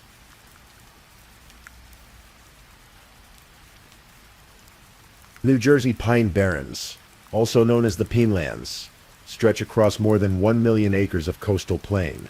It's a vast wilderness of pine and oak forests, cranberry bogs, and sandy soil. The area is remote, beautiful, and largely untouched. The Brendan T. Burns State Forest sits within this expanse, a place where nature exists in quiet isolation. On April 24th, 2006, nearly a year after Taneki's disappearance, a hunter was moving through the woods in Woodland Township. Burlington County. The spring air should have been fresh and clean, but the hunter noticed something unusual. A powerful odor. The smell of death. Experienced outdoorsmen know that smell. It's unmistakable. But this seemed too strong to be a deer carcass, or some other animal that had died in the brush. The hunter began looking around more carefully, and then he saw it, disturbed ground. A patch of earth that looked unnatural, tarp protruding from the soil. Pine cones scattered deliberately across the surface, as if someone had tried to camouflage the area. And there, partially exposed, were human bones. The hunter immediately called the police. New Jersey State Police arrived at the scene, along with investigators from Burlington County. What they found was a shallow grave containing a body that had been buried for a long time. The remains were wrapped tightly in painter's tarp and sealed with duct tape at both ends. A plastic Walmart bag covered the head. The body had decomposed significantly in the year it had been buried there, leaving mostly skeletal remains. The medical examiner, Dr. Dante Ragazza, arrived to examine the site. The body was badly decomposed, making identification difficult. They could determine it was the body of a black woman, but little else. The face was gone. Soft tissue had largely disappeared. There were no obvious signs of trauma that might indicate cause of death. Though Ragazza initially noted asphyxiation as a possible cause based on the positioning in the plastic bag. But there was one crucial detail that would make all the difference. Among the bones, investigators found something metal. A surgical pin. The kind of pin that doctors use to repair broken bones. This pin had been inserted into a leg bone, suggesting the person had suffered a significant injury at some point in their life. That evening, the local news carried a story about the discovery of human remains in the Pinelands. A family in South Philadelphia was watching. Tenida Daniels, Teniki's older sister, saw the broadcast. Her heart must have sunk. Could this be Teniki? The next day, detectives from the Philadelphia Police Department arrived at the Daniels home. They needed to know if Teniki had ever had any surgeries, any broken bones, anything that might help identify the remains. Gail told them about the car accident months before Teniki disappeared. She had been in an automobile accident that left her with multiple injuries. Her nose had been broken. Her ankle had been shattered. Doctors had inserted metal pins to hold the bone together while it healed. The investigators contacted the hospital where Teniki had been treated. They obtained her medical records. The description of the pin matched exactly the pin found with the remains in the Pinelands. But they needed to be absolutely certain. Forensic experts took what little skin remained on the fingers of the corpse and carefully rehydrated it. Through this painstaking process, they were able to obtain fingerprints. Those prints were compared to fingerprints on file from Teniki's 2004 arrest in Lower Marion Township. The match was positive. The body buried in the shallow grave in the New Jersey Pine Barrens was Teniki Daniels. After almost a year of hoping, of searching, of holding on to the possibility that Teniki might still be alive somewhere, the family finally had their answer. But it was the answer every family dreads. Teniki wasn't coming home. She had been dead all along, buried in a remote forest nearly 50 miles from Philadelphia. The case was now officially a homicide investigation, and the prime suspect was obvious. Glenn Hansen, the man who had beaten Teniki so badly she needed medical attention. The man who had everything to lose if she testified against him. The man who was the last person to see her alive. But proving Hansen killed Tani would not be easy. The body had been buried for a year. The exact cause of death could not be determined with certainty. The medical examiner classified it as a homicide by undetermined means. There was no forensic evidence directly linking Hansen to the crime. No witnesses. No murder weapon. No confession. The investigation continued. Detectives interviewed Hansen again. He maintained his story. Teniki had left his apartment in a white SUV, and he never saw her again. He even told Teniki's family that he had heard she had moved to Texas. When they asked him where she was, he acted as if he was just as confused as everyone else. But the detectives didn't believe him. They continued to investigate, to interview people who knew Hansen, to search for any crack in his story. Months passed. The case seemed to be going cold. And then, finally, someone came forward with information that would change everything. Kelly Hansen was Glenn Hansen's younger sister. She was 41 years old, living her own life, but still connected to her older brother in the complicated way that families often are. Glenn had always been domineering, controlling. Throughout their lives, Kelly had learned to be careful around him. He had even assaulted her in the past, an incident that had landed him in legal trouble. After Taniki's body was discovered, Kelly found herself in a terrible position. She knew something that had been weighing on her for over a year, something that her brother had told her in confidence, something that made her afraid. In October 2006, Kelly wrote a letter to a friend. In that letter, she described what her brother had told her about Taniki's death. She gave the letter to her friend for safekeeping, perhaps as insurance, perhaps as evidence of the truth in case something happened to her, because Kelly was terrified that if she told the police what she knew, she might end up in a shallow grave herself. Eventually, the weight became too much to bear. Kelly contacted the authorities. She told them she needed to talk about her brother. She told them what Glenn had confided in her. According to Kelly, Glenn had called her on or around May 12th, 2005. He was panicked. He said he needed her help. He said something terrible had happened. Kelly went to his apartment, and there, her brother told her what he had done. He said he had killed Tanike. He said he had placed a pillow over her face and pressed down while she screamed and kicked. He held it there until she stopped moving, until she stopped breathing, until she was dead. He killed her because he couldn't let her testify against him. He couldn't go back to prison. But the horror didn't end there. According to Kelly's statement, Glenn told her that after Taneke was dead, he had violated her body. And then he wrapped her in painter's tarp, sealed it with duct tape, and prepared to dispose of her remains. He asked Kelly to help him. He asked her to come with him to bury the body. And Kelly, terrified of what her brother might do to her if she refused, agreed. Kelly described 2 trips to the Pine Barrens with her brother. The first was in the spring of 2005, shortly after Taneki's death. Glenn drove them to a remote area in the Brendan T. Burns State Forest. Kelly watched as he buried Taneke in a shallow grave. He covered the grave with pine cones, trying to camouflage it, trying to mask the scent of decomposition. The second trip was later that summer. Glenn said he needed to check on the grave. He was worried that the smell might attract animals. He wanted to put more pine cones on the site to make sure it remained hidden. Kelly accompanied him again. She remembered him standing at the grave site, crying out to the woods, saying, "I'm sorry. I love you." When Kelly first spoke to detectives in 2006, she did not tell them this version of events. At that initial interview, conducted with her brother, waiting in an adjacent room at his attorney's office, Kelly said that Glenn had told her Taneke died of a drug overdose. She said Glenn panicked because he was afraid of going to prison due to his open criminal cases, and so he decided to hide the body instead of calling the police. This was the version Kelly told when she was too afraid to tell the whole truth. But in subsequent interviews with New Jersey State Police detectives, Kelly changed her story. She told them what really happened. She described the murder, the burial, the trips to the grave, and she could prove she was telling the truth. She knew exactly where the grave was located. She led detectives directly to the remote spot in the Pine Barrens where Taneke's body had been found. Kelly also provided another piece of critical evidence, a tape recording.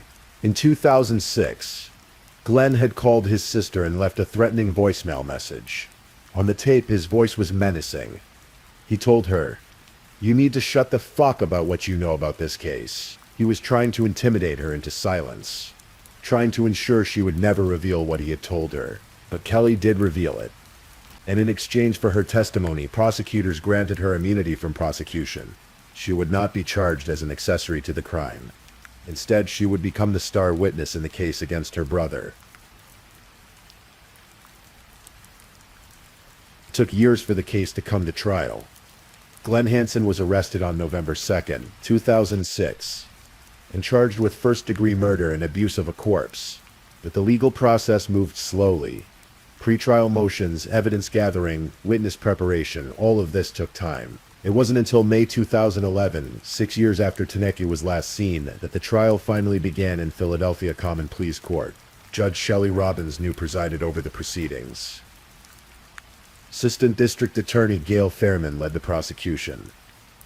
Glenn Hansen was represented by defense attorneys Timothy J. Tarpey and Michael P. Parkinson. The jury consisted of 7 men and 5 women, ordinary citizens tasked with determining whether Glenn Hansen was a murderer.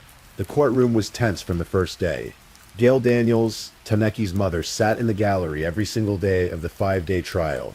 She had waited 6 years for this moment. She had endured 6 years of grief, of not knowing, and then of knowing the worst possible truth. Now she would hear every detail, every piece of evidence, every argument about how her daughter died. The key to the prosecution's case was Kelly Hansen's testimony. When Kelly took the stand, she was visibly nervous. Her voice was quiet, sometimes barely audible. She paused for long periods before answering questions, sometimes as long as 30 seconds. She squeezed her eyes shut as if trying to block out terrible images. When prosecutors asked if there was some reason she was so nervous, Kelly said, "My brother. All the intimidation." Judge New allowed the prosecution to play the recording of Glenn's threatening phone message. The jury heard his voice, cold and menacing, ordering his sister to keep quiet. The impact was significant. Kelly then read aloud the letter she had written in October 2006, the letter she had given to a friend for safekeeping. In a quiet but clear voice, she described everything her brother had told her: the smothering, the desecration of Taneki's body, the burial, the return trips to the grave, the words he had cried out to the forest. She also testified about the intimidation she had faced from her brother. Her fear that she might end up like Taneke, but always in the back of my brain, I think, what if Kelly ends up the same way as Taneke? She had written. The defense team argued that Kelly was lying. They contended that her first statement that Taneke died of an overdose and Glenn panicked was the true version. They suggested that Kelly changed her story because she was afraid of being charged as an accomplice. They argued that the medical examiner's initial finding of asphyxiation had pressured investigators to believe Kelly's second version because it fit what they wanted to believe. The defense called their own medical expert, Dr. Ian Hood, a former chief medical examiner from Philadelphia, testified that he disagreed with some aspects of the original autopsy. He said that smothering would not cause a neck bone to break, and he believed the broken vertebra was from Taneki's earlier car accident. He also noted there was no evidence of drugs in what remained of the body. But Dr. Hood also testified that he believed Taneke had been murdered. When asked if there was any possibility this was a drug overdose, as the defense suggested, Hood was firm. "Absolutely a murder," he said. He pointed out that overdose victims are not typically wrapped carefully in tarp and buried with such secrecy. "I've seen hundreds of drug dumps," Hood testified. "Usually they are simply left in place." The prosecution also presented evidence from a New Jersey State Police detective named Brian Hoare. Hoare testified about a seemingly minor detail that proved significant: a traffic accident. On May 15th, 2005, just 3 days after Taneke's disappearance, Glenn Hansen was involved in a minor fender bender on Route 532 in Burlington County, New Jersey. The accident was near the entrance to Byrne State Forest, where Taneke's body would later be found. The date and location corresponded exactly with one of the dates Kelly said she accompanied her brother to the grave. This detail corroborated Kelly's testimony in a way that was difficult to dismiss. If Kelly was making everything up, how would she know about a minor traffic accident on a specific date near the burial site? Glenn Hansen did not testify in his own defense. He sat at the defense table, a tall, gaunt man with thinning gray hair and wire-rimmed glasses, watching the proceedings with clenched jaw. As his sister testified against him, he glared at her from across the courtroom. The trial lasted 5 days. The jury deliberated for about 6 hours over 2 days. And on May 24th, 2011, they reached a verdict.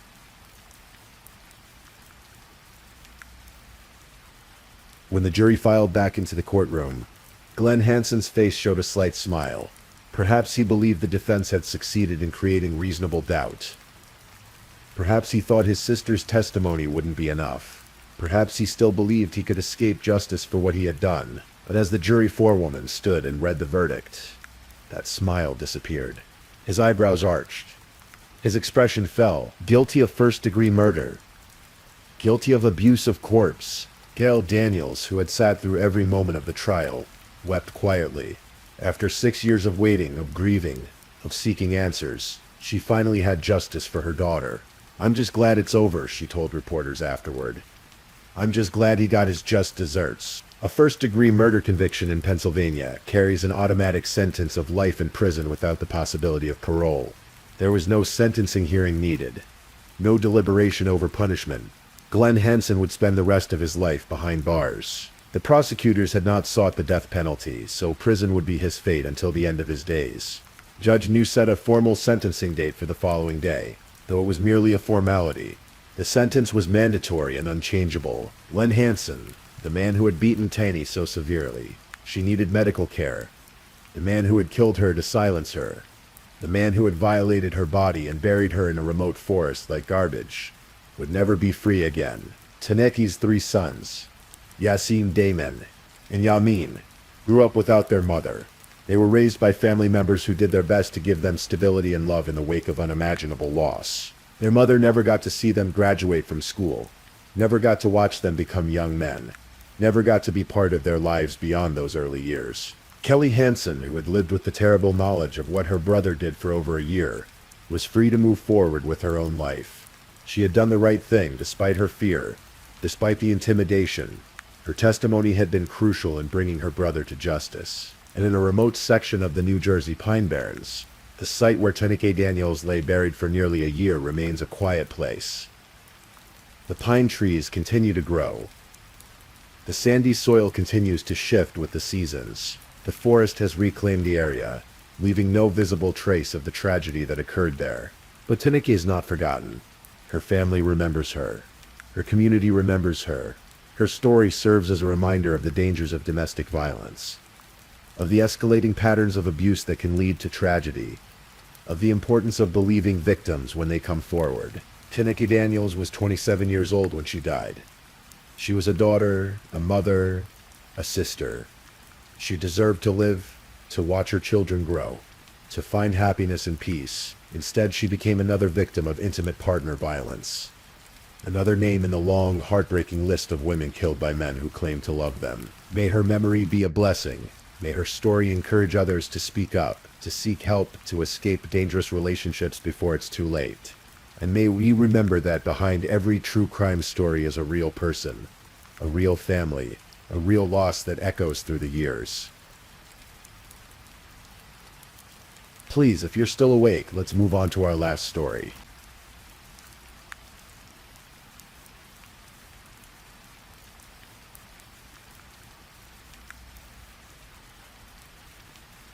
Story 5.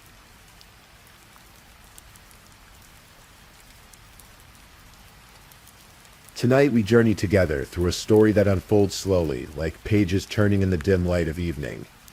This is a tale of lives intersecting in the coastal town of Bournemouth, where the sea meets the cliffs and where darkness can hide beneath the most ordinary surfaces. Take a deep breath. This is the story of Simon Shotton, a man whose life ended in the late summer of 2023. In circumstances that would shock a quiet seaside community and reveal the devastating consequences of addiction, manipulation, and violence.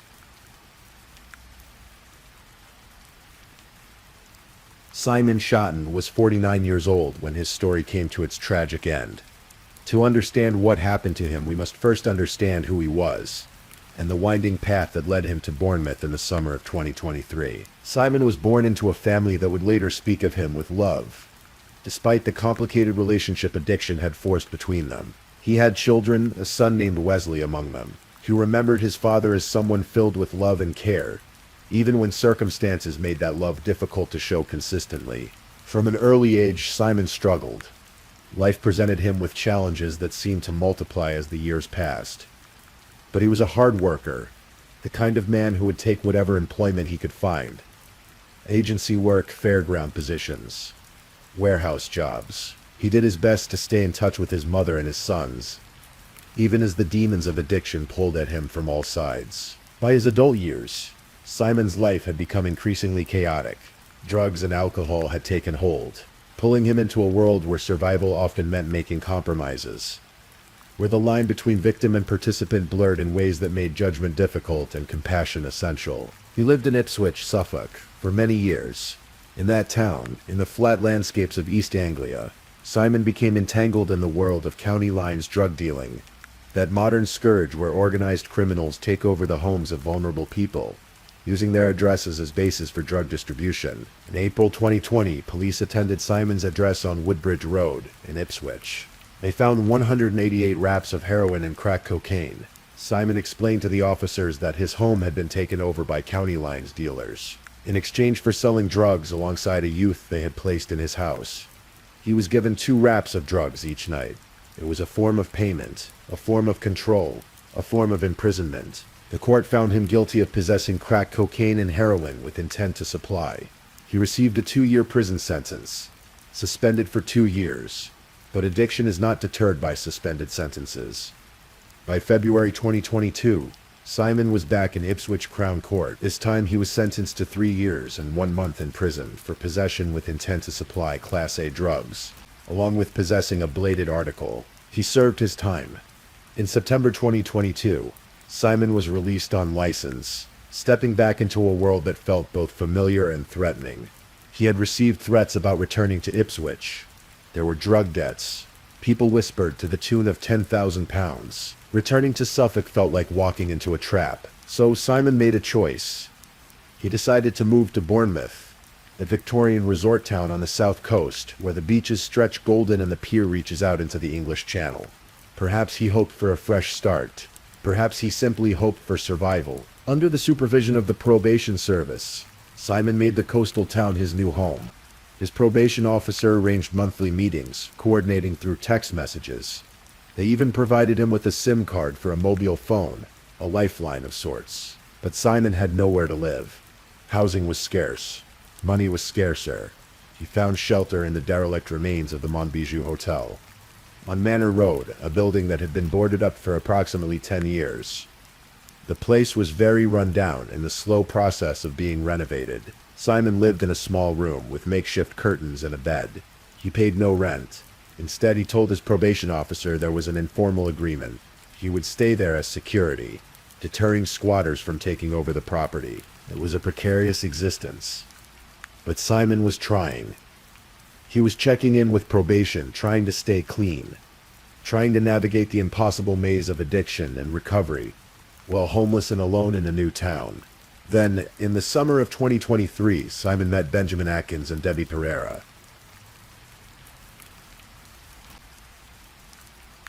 Benjamin Atkins and Debbie Pereira first met in July 2018 during a drug rehabilitation program. At that time, they were 2 people trying to climb out of the same dark well. 2 people who understood the grip of addiction because they wore its chains themselves. They were not romantically involved at first. Their lives moved in separate orbits for several years. But social media has a way of reconnecting people. In April or May 2022, Benjamin began commenting on some of Debbie's posts on Facebook. Messages were exchanged. They arranged to see one another. A spark ignited. Within a few months of starting their relationship, Benjamin moved into Debbie's flat at 18B Aylesbury Road in the Boscombe suburb of Bournemouth. They had been living together for over a year. By the summer of 2023, Debbie was 39 years old, a woman struggling with her own complex constellation of challenges. She had OCD and agoraphobia, conditions that caused panic attacks and made leaving her home feel like an insurmountable task. She was seeking help from doctors and from an organization called We Are With You, trying to manage her anxiety. She was also a methadone user, caught in the slow attempt to move away from harder drugs. Benjamin Atkins was 49, the same age as Simon Shotton. He had 16 convictions for 26 offenses in his past, though none recent enough to be immediately relevant to what would happen. He was a father of 2. Neighbors who knew the couple described them initially as appearing to be a very happy couple, but beneath the surface things were changing. One neighbor who had known Debbie since she first moved into the address noticed a transformation after Benjamin appeared in her life. Debbie's appearance became slightly gaunt. She got thinner and appeared more pale. She seemed less outwardly friendly than before. Visits from Debbie's family to her address began to tail off, growing less frequent until they stopped altogether. Benjamin explained to neighbors that Debbie's changed appearance was due to an eating disorder, but the neighbor began to suspect drugs were involved, that perhaps Benjamin's arrival had coincided with a return to old habits. Despite whatever darkness was growing in their lives, the couple appeared affectionate in public. They held hands, they smiled. From the outside, they looked like any couple navigating life together, bound by the complicated ties of love and dependency. Into this relationship in the summer of 2023 came Simon Shotton. He needed a place to stay. He had access to drugs. and Benjamin Atkins and Debbie Pereira were using again, caught once more in the undertow of addiction they had tried so hard to escape. An arrangement was made. Simon could stay with them in exchange for providing crack cocaine and heroin. Instead of paying rent with money, he would pay with drugs, supplying them with 30 to 40 pounds worth on a regular basis. Sometimes Simon would sleep on the sofa. Other times he pitched a tent in a small garden behind the flat. For a while this arrangement functioned, however dysfunctionally. 3 people, 3 addicts, sharing space and substances in a ground floor flat in a Victorian town by the sea. But arrangements built on addiction are inherently unstable. And this one would soon collapse in the most terrible way imaginable.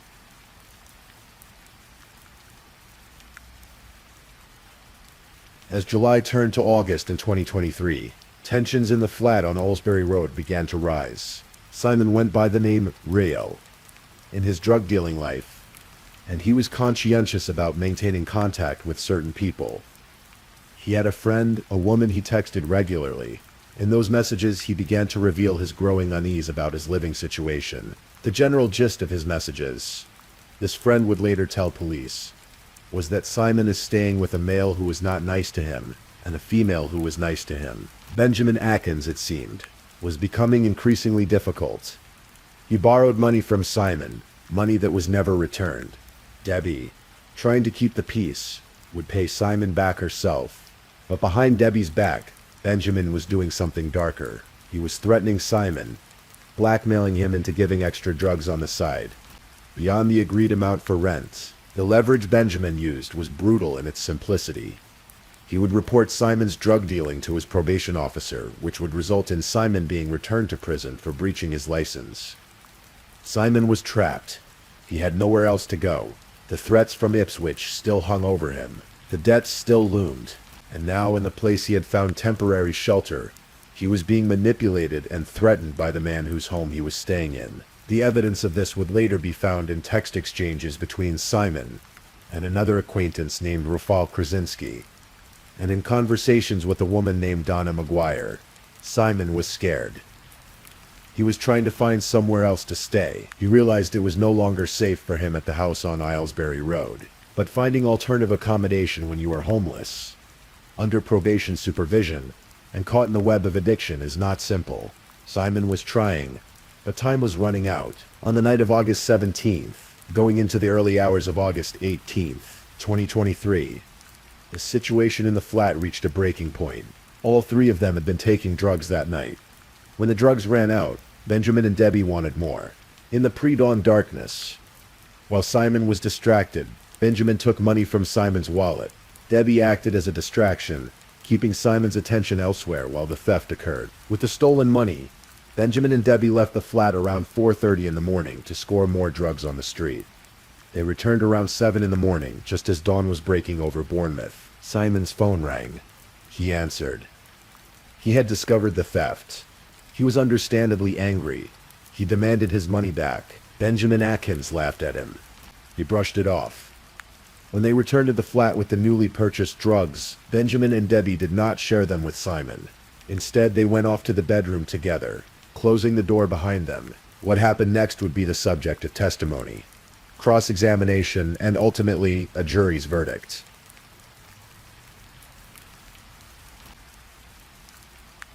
According to Benjamin Atkins's later testimony, when he and Debbie returned home with the drugs that morning, they were confronted by an enraged Simon Schotten. In Benjamin's account, Simon was holding a syringe aggressively, threatening violence. Simon allegedly said, "You'd better have my money or I am going to kill you." Benjamin claimed that he tried to de-escalate the situation, promising to sell some items to repay the 30,000 he owed.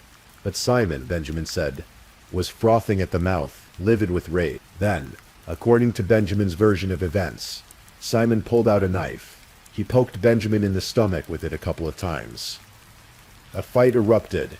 Benjamin claimed he tried to defend himself by grabbing the knife. He described the scene as carnage, insisting that Simon was trying to kill him, and that there was no doubt about it.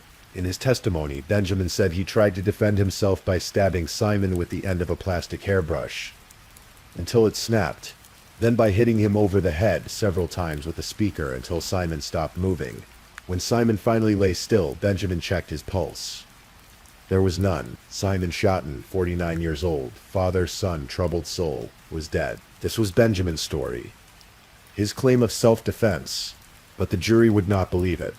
The physical evidence, the aftermath, and Benjamin's own actions told a different story. One of ferocious violence that went far beyond what self-defense could justify. The fight took place somewhere in the flat, the bedroom, the hallway.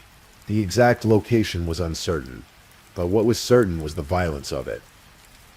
The judge would later describe the attack as ferocious and unnecessary. Even if Simon had started the confrontation, even if there had been some element of Benjamin defending himself initially, the level of force used was so extreme that it crossed the line into murder. After Simon lay dead, Debbie was in the bedroom. She would later claim she knew nothing of what was happening, that she was shocked when Benjamin told her what had occurred, that the prosecution would paint a different picture. One of a woman who, if she did not participate in the killing, certainly participated in what came after. Benjamin took Simon's crack pipe from the dead man's pocket. It was loaded with crack cocaine. Benjamin and Debbie smoked it together. They were in the bedroom for approximately an hour or more, though Debbie would later admit her sense of time could be wrong due to the drugs. Then Benjamin told Debbie he was going to deal with this. He told her not to worry about anything. He said he knew what he was doing. He assured her that no one was going to look for Simon. No one was going to be bothered. No one was going to care.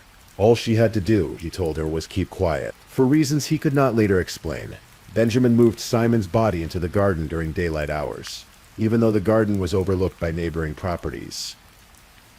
It was a risk, moving a body in broad daylight, but perhaps the drugs made risk feel distant and unreal. That same afternoon, August 18th, just hours after Simon's death, CCTV cameras captured Debbie Pereira walking calmly into a cash creator's shop in Boscombe.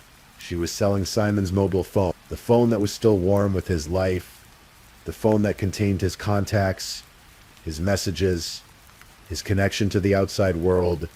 Debbie sold it for cash. The couple was sweating in the footage. They were selling other items too, things that belonged to Simon. Power banks, deck things, converting a dead man's possessions into money for more drugs. This was the beginning of what would become an elaborate and horrifying cover-up. One that would shock the seaside community of Bournemouth and haunt everyone who learned its details. What Benjamin Atkins did next would test the limits of human comprehension. He waited until Debbie was asleep. Then, under the influence of what he would later describe as copious amounts of various drugs, he went into the garden. Simon's body lay there, covered. Benjamin had no plan, or so he would claim. His plan, he said, was simply to get absolutely intoxicated on drugs and try to live his life as best he could, knowing he had taken another man's life. But a body cannot be hidden easily. It tells its story through decay, through smell, through the simple fact of its existence taking up space in the world. Benjamin knew this, on some level, and so in the darkness of that August night, he began to cut. He had stolen a hacksaw from a local shop, a Wilco store. Debbie had acted as a decoy during the theft, keeping the staff's attention elsewhere while Benjamin slipped the tool into a bag. They had also purchased black bin liners, bleach and silver tape, materials for cleanup, materials for disposal, in the utility room of the flats. Benjamin systematically dismembered Simon Schotten's body.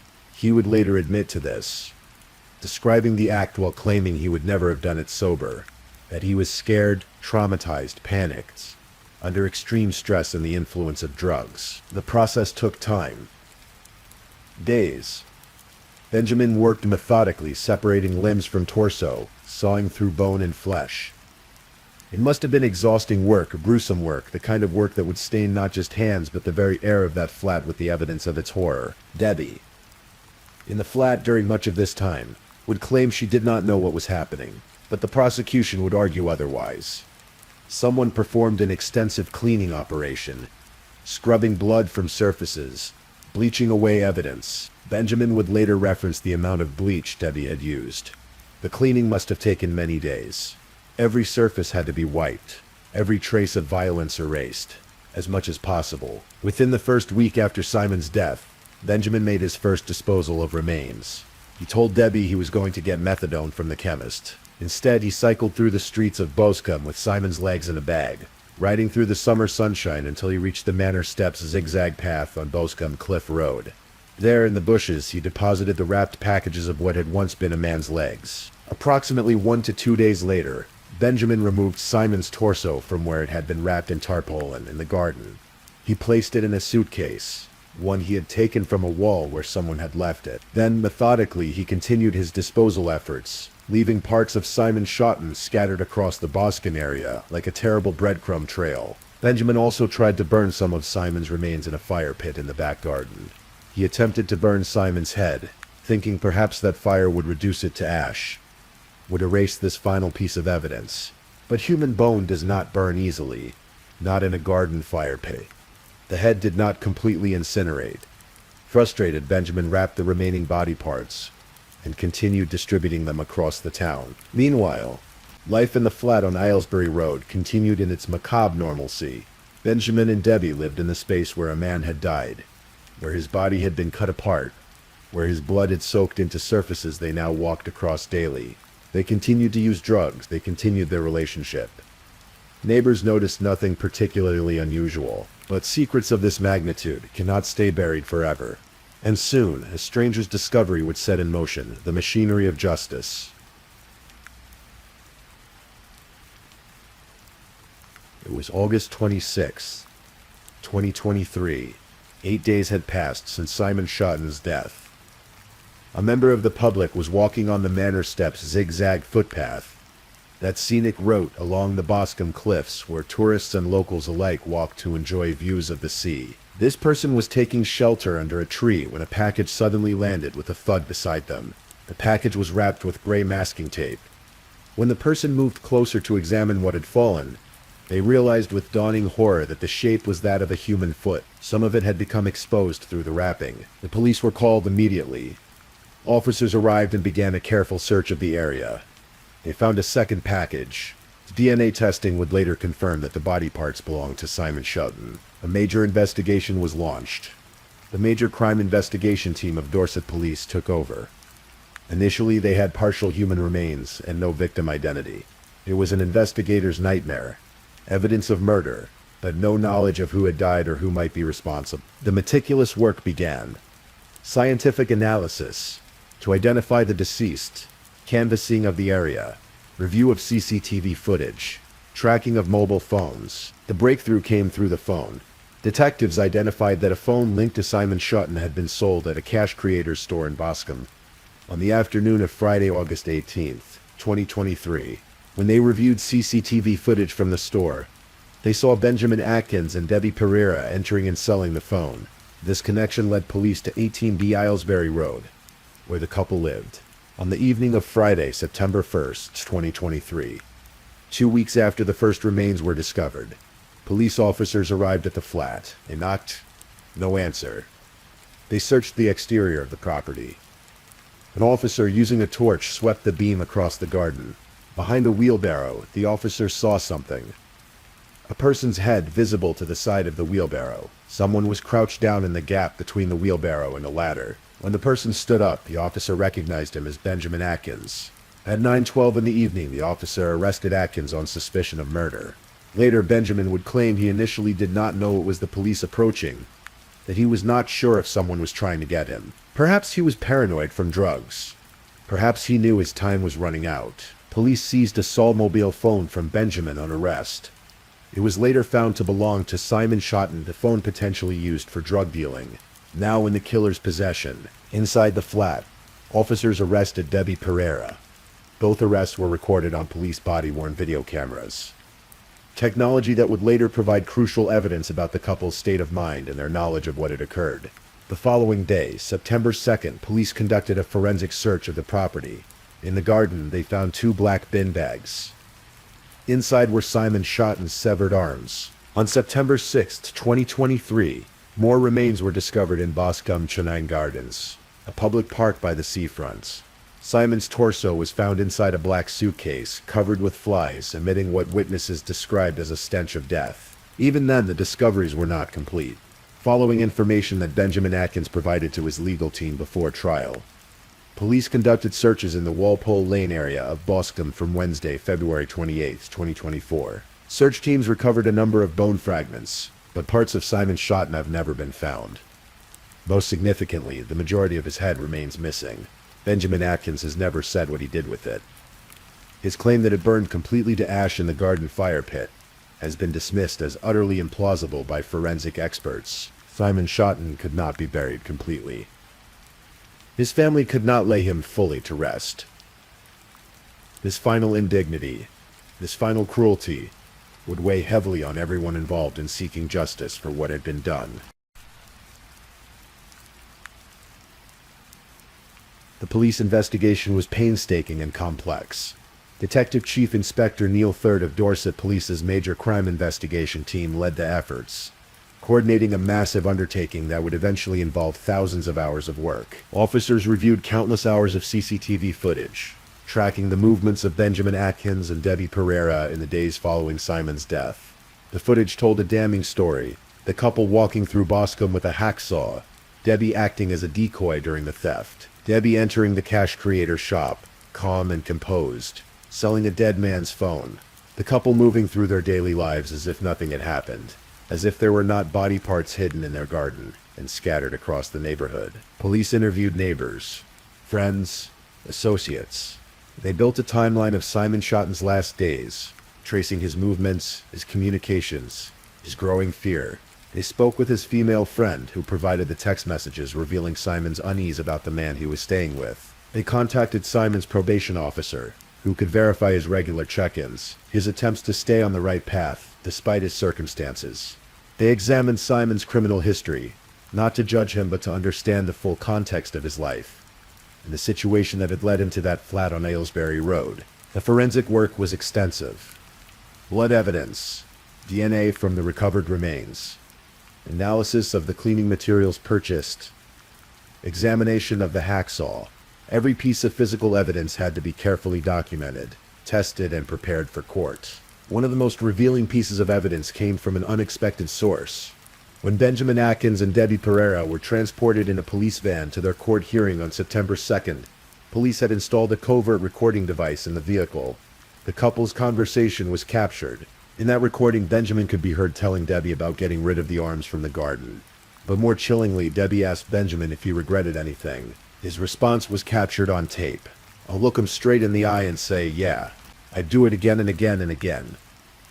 If you let me go today, I'd find another one and do it again. Drug dealers and pushers. Kill, decapitate, and eat them." This was not the voice of someone acting in traumatized self-defense. This was someone expressing a disturbing ideology, a willingness to kill repeatedly.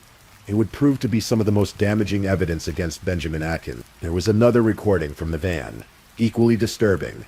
Benjamin asked Debbie, apparently seeking some strategy for his defense, if he admitted that he cooked Simon's head up and ate his cheeks, would it get him off the hook? Whether this was dark humor, genuine consideration, or something else entirely, it revealed a callousness that shocked everyone who heard it. This was a man joking about cannibalism, about the desecration of a human body, in a way that seemed to treat the whole situation as a strategic game rather than the horrific ending of another person's life. The investigation continued for months. By the time Benjamin Atkins and Debbie Pereira were charged and their trial set, Dorset Police had amassed a comprehensive case built on physical evidence, witness testimony, CCTV footage, and the defendant's own recorded words.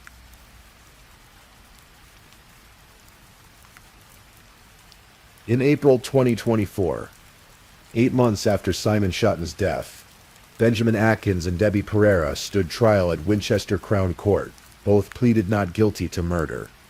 They also faced charges of perverting the course of justice and preventing the burial of a corpse. The trial would last approximately 6 weeks, a marathon of testimony, evidence presentation, and legal argument. The jury would hear details that would challenge their emotional endurance, forcing them to confront the worst of human capacity. Paul Cavan Casey led the prosecution. His task was to present the evidence in a way that revealed not just what had happened, but the deliberate choices made in the aftermath. He walked the jury through the timeline, from the theft of Simon's money to the discovery of his scattered remains. The defense for Benjamin Atkins was clear. Self-defense. Yes, he had killed Simon Schotten. Yes, he had dismembered the body. But the killing itself, he claimed, was justified. Simon had attacked him with a knife. He had fought for his life. The dismemberment, while admittedly horrific, was done in a state of drug-induced panic and fear. Benjamin took the stand. He described meeting Simon, the arrangement for Simon to stay with them, the growing tensions. He painted Simon as aggressive, threatening, dangerous. He described the confrontation on August 18th. Simon with a syringe, then a knife, coming at him with murderous intent. He admitted to the dismemberment, but framed it as the actions of someone traumatized, and under the influence of copious amounts of drugs. "I wouldn't have done that if I wasn't under the influence," he told the court. "I was scared, I was traumatized, I was panicked, I was under extreme stress. What I done was truly awful. It's horrendous what I have done, and I deserve to be punished for what I have done. I am sorry to his family. I am sorry to my family. It's difficult for me to be remorseful to a man who was trying to kill me in my own house." But the prosecution dismantled this narrative piece by piece. The physical evidence did not support a simple case of self-defense. The level of violence was ferocious, beyond what would be necessary to stop an attacker. The calculated disposal of the body, the selling of Simon's possessions, the extensive cleaning operation, the lies told to police, all of this painted a picture of murder, followed by deliberate cover-up, not panicked response to legitimate self-defense. The CCTV footage was damning. Debbie Pereira, the hours after Simon's death, calmly selling his phone. The couple, days later, working together to steal a hacksaw. Their movements tracked through Boscombe as they distributed body parts across the neighborhood. And then there were the recordings. Benjamin's voice, captured in the police van, saying he would do it again and again, talking about killing, decapitating, and eating drug dealers. However much he might claim trauma and drug-induced panic, those words revealed something else entirely. Debbie Pereira's defense was that she was an innocent bystander, a victim herself of Benjamin's manipulation and violence. She claimed she was in the bedroom when Simon was killed, that she knew nothing about it until Benjamin told her afterward. She portrayed herself as controlled by Benjamin, powerless to stop what was happening or to report it to authorities. But the prosecution argued that Debbie was far more involved than she admitted. She had acted as a decoy during the hacksaw theft. She had sold Simon's phone. She had helped clean the flat, an extensive operation that must have made clear what had happened. She had lived in that flat for days while Benjamin cut up Simon's body, while he moved the parts through rooms she occupied. The evidence about the bleach came up. Benjamin's recorded comments. "You'd have had nothing. The amount of bleach you used." This suggested Debbie's participation in the cleanup was substantial, and no. On May 22nd, 2024, after hearing all the evidence, the jury reached their verdicts. Benjamin Atkins was found guilty of murder. The jury had rejected his claim of self-defense. Whatever had happened in that flat on August 18th, it was not justifiable killing. It was murder. Debbie Pereira was found not guilty of murder. The jury accepted that she had not participated in the actual killing of Simon Schotten. However, she was found guilty of perverting the course of justice. Her actions after the murder, her help in covering it up, her lies to police, these constituted a serious crime in their own right. Both had admitted during the trial to preventing the burial of a corpse. The evidence of this was impossible to deny. On July 26, 2024, Benjamin Atkins and Debbie Pereira returned to Winchester Crown Court for sentencing. Mrs. Justice Stacy presided, and before passing sentence, she heard a victim impact statement from Simon Schotten's family. Simon's son Wesley, who was 19 years old when his father was killed, submitted a statement read by the prosecutor. Wesley spoke of a father who struggled with drink and drugs. Struggles that impacted the time they could spend together. But through all the difficulties, Wesley remembered a father filled with love and care for his children. Wesley described Benjamin Atkins as evil. He said Atkins' children should be ashamed of what their father had done. The pain in those words was palpable. The grief of a young man who would never see his father again, who could not even bury all of his father's remains because the killer refused to say where they were. The family's full statement thanked everyone involved in bringing the case to justice. The police, the jury who had to sit through unpleasant evidence, and especially the family liaison officers who had supported them throughout the ordeal. They conducted themselves with dignity throughout, as the detective noted, even as they endured the unimaginable. Mrs. Justice Stacy addressed Benjamin Atkins directly.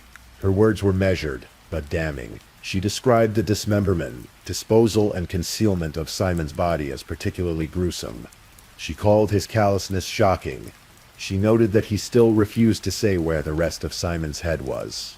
She stated clearly that she did not accept his remorse as genuine, while acknowledging that Benjamin may have initially acted to some extent in self-defense. She emphasized that the ferocity of his attack showed he intended to kill Simon. The violence went far beyond what would be necessary for self-protection. She noted that the disposal of Simon's body would continue to cause great pain and distress to his family. Without a complete body to bury, without knowing what happened to their loved one's remains, they could not find closure. Benjamin Atkins was sentenced to life imprisonment with a minimum term of 19 years before he could be considered for parole. This meant that even after 19 years, release would not be automatic. He would need to convince the parole board that he no longer posed a danger to the public. Given the nature of his crime and his recorded statements about doing it again, that would be a high bar to clear. Turning to Debbie Pereira, the judge's words were equally firm. She described Debbie as a joint participant in perverting the course of justice. She emphasized that Debbie knew Simon's body was being chopped up in her utility room. She knew what was happening. She helped Atkins get rid of and sell Simon's belongings. She acted as a decoy while Atkins stole the hacksaw to cut up Simon's body. And the thorough cleaning afterward, which must have taken many days, could only have been done by Debbie. Debbie Pereira was sentenced to 4 years in prison. But this was not the end of the legal proceedings. The Solicitor General reviewed the case and determined that both sentences were unduly lenient under the scheme designed to catch sentences that fall too far below what justice requires. On October 15, 2024, the case returned to the Court of Appeal. Louise Oakley, representing the Solicitor General, argued that the sentences did not adequately reflect the gravity of the crimes. She emphasized the systematic nature of the dismemberment, which took place over a number of days. She highlighted the attempt to burn Simon's head, and the fact that Atkins has never said what he did with the rest of it. She noted that Simon's belongings were sold after his death. Adding insult to injury, the Court of Appeal agreed that the sentences were unduly lenient. Lord Justice Bean, sitting with Mr. Justice Johnson and Mrs. Justice Heather Williams, acknowledged the respect due to the trial judge who had heard all the evidence, but they concluded that even accounting for that, the sentences were too low. Benjamin Atkins's minimum term was increased from 19 to 21 years. Debbie Pereira's sentence was increased from 4 to 6 years.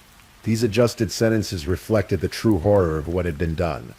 Not just a killing, but the desecration of a human body, the callous disposal of remains, the extended effort to evade justice, and the ongoing refusal to allow the victim's family to properly lay their loved one to rest. Simon Shawton was 49 years old when he died. He leaves behind his children, including his son Wesley, who must carry the weight of this loss. He leaves behind a mother who loved him, despite everything. He leaves behind friends who knew both his struggles and his kindness. In life, Simon was complicated. He made mistakes. He got caught up in the world of drugs, both as user and dealer. He served time in prison. He owed debts. His life was precarious, unstable, lived on the margin, but he did not deserve what happened to him. No person, no matter their past, deserves to be murdered and dismembered. No family deserves to be denied the ability to bury their loved one whole. Detective Chief Inspector Neil Third of Dorset Police spoke after the conviction. He acknowledged that Simon was a troubled and vulnerable man who lived chaotically on the fringes of the Bournemouth drug scene. But he emphasized what happened to him was entirely deplorable. Benjamin Atkins and Debbie Pereira, the detective said, took advantage of Simon's vulnerability to the degree that his life meant nothing to them when he had no more to give. After murdering him, they desecrated his body in the most horrific way, attempting to evade justice by chopping him up and dumping parts of him like rubbish. The casual nature of it, the everyday quality of the evil done, is perhaps what disturbs most. They smoked his crack pipe after killing him. They sold his phone hours later. They walked through sunny Bournemouth streets carrying pieces of him in bags and suitcases. They continued their lives as if nothing significant had happened. This case reveals uncomfortable truths about vulnerability, about how people on the margins of society can become victims precisely because they exist in spaces where normal protections and oversight don't reach. Simon was homeless. He was an addict. He was under probation supervision, but still fell through the cracks. He tried to check in with his probation officer. He tried to maintain connections with friends. He was trying in his way to survive. But he was also caught in an impossible situation. Threatened in Ipswich. Threatened in Bournemouth. With nowhere safe to go. The Monbijou Hotel, where he first sheltered, stands as a symbol of his precarious existence. A derelict building, boarded up, being slowly renovated while he lived in a small room, paying no rent. Existing in the liminal space between housed and homeless, between legitimate and illegitimate. When that situation became untenable, when he moved in with Benjamin and Debbie, he traded one form of precariousness for another. He thought he had found a solution, a place to stay in exchange for drugs. But he had walked into a trap. He was being exploited from the beginning, blackmailed, threatened, stolen from. And when he finally stood up for himself, when he demanded his stolen money back, when he allowed his anger to show, it cost him his life. The jury rejected Benjamin's claim of pure self-defense, and rightly so. The violence was too extreme. The Fafgare too calculated. The recorded statements too revealing. This was not a frightened man who defended himself and then panicked. This was someone capable of systematic violence, of treating another human being as disposable, of joking about killing more people in the same way. Debbie Pereira's role remains morally complex. The jury found her not guilty of murder itself, accepting perhaps that she was not the one who struck the blows. But they found her guilty of helping to cover it up. She knew what Benjamin had done. She knew what he was continuing to do as he dismembered Simon's body in their home. She helped. She lied. She sold the victim's belongings. Her sentence, even increased on appeal, may seem light compared to the horror of what occurred. But the law distinguishes between committing murder and helping to conceal it. The jury made that distinction. The judges at sentencing and on appeal respected it. For Simon Schotten's family, no sentence will ever be enough. No amount of justice can bring him back. No punishment can undo what was done to his body, to their peace of mind, to their ability to grieve properly. Wesley Schotten's words at sentencing captured this. His father was filled with love and care, despite all his struggles. But Wesley called Benjamin Atkins evil. Strong language, definitive language, the language of a son who watched his father reduced to scattered remains, who cannot fully bury his father because the killer refuses to say where all the pieces are. The refusal to disclose the location of Simon's head is perhaps Benjamin Atkins' final cruelty. It denies the family closure. It maintains power over the victim even after death and conviction. It says, implicitly, that even now Simon Schotten's remains are not his family's to fully claim. Dorset police conducted extensive searches based on information Atkins provided through his legal team before trial. They found bone fragments, but the majority of the head remains missing. His claim that it burned completely to ash has been dismissed as implausible. So whereas only Benjamin Atkins knows, and he is not telling, this case shook the community of Bournemouth. The discovery of body parts in public spaces, along walking paths, in parks, turned familiar landscapes into crime scenes.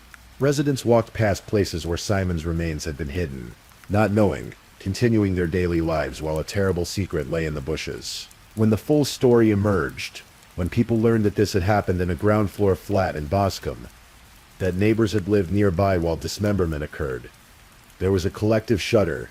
We live beside mysteries, beside hidden horrors, and often we never know until too late. The neighbors who saw Debbie's appearance change, who noticed her becoming gaunt and pale, who observed that her family stopped visiting, they saw signs. But what could they have done? What should they have done? It is easy in hindsight to say someone should have intervened, but in the moment, from the outside it is hard to know when concern crosses from appropriate to intrusive, when to respect privacy and when to investigate. This is the nature of intimate violence, of crimes that occur in private spaces. They unfold behind closed doors. The perpetrators wear normal faces in public. The couple held hands. They looked affectionate. No one suspected that they were walking through town with pieces of a dead man in their bags. The sea continues to break against the beaches of Bournemouth. The pier stretches into the channel. Tourists walk the promenade. The Victorian buildings stand as they have for over a century, witnesses to countless lives, countless stories. Boscombe Cliff Road still offers its views. The manor steps zigzag path is still a scenic route. Buscomchine Gardens remain a pleasant park by the sea. But these places are marked now, changed by what happened there in the late summer of 2023. Simon Schoten's story is not unique in its elements. Drugs, homelessness, vulnerability, but it is unique in its particular tragedy. He was a real person with a real family who loved him. He had hopes, however modest. He was trying to navigate an impossible situation with limited options. His death was brutal. His dismemberment was horrifying.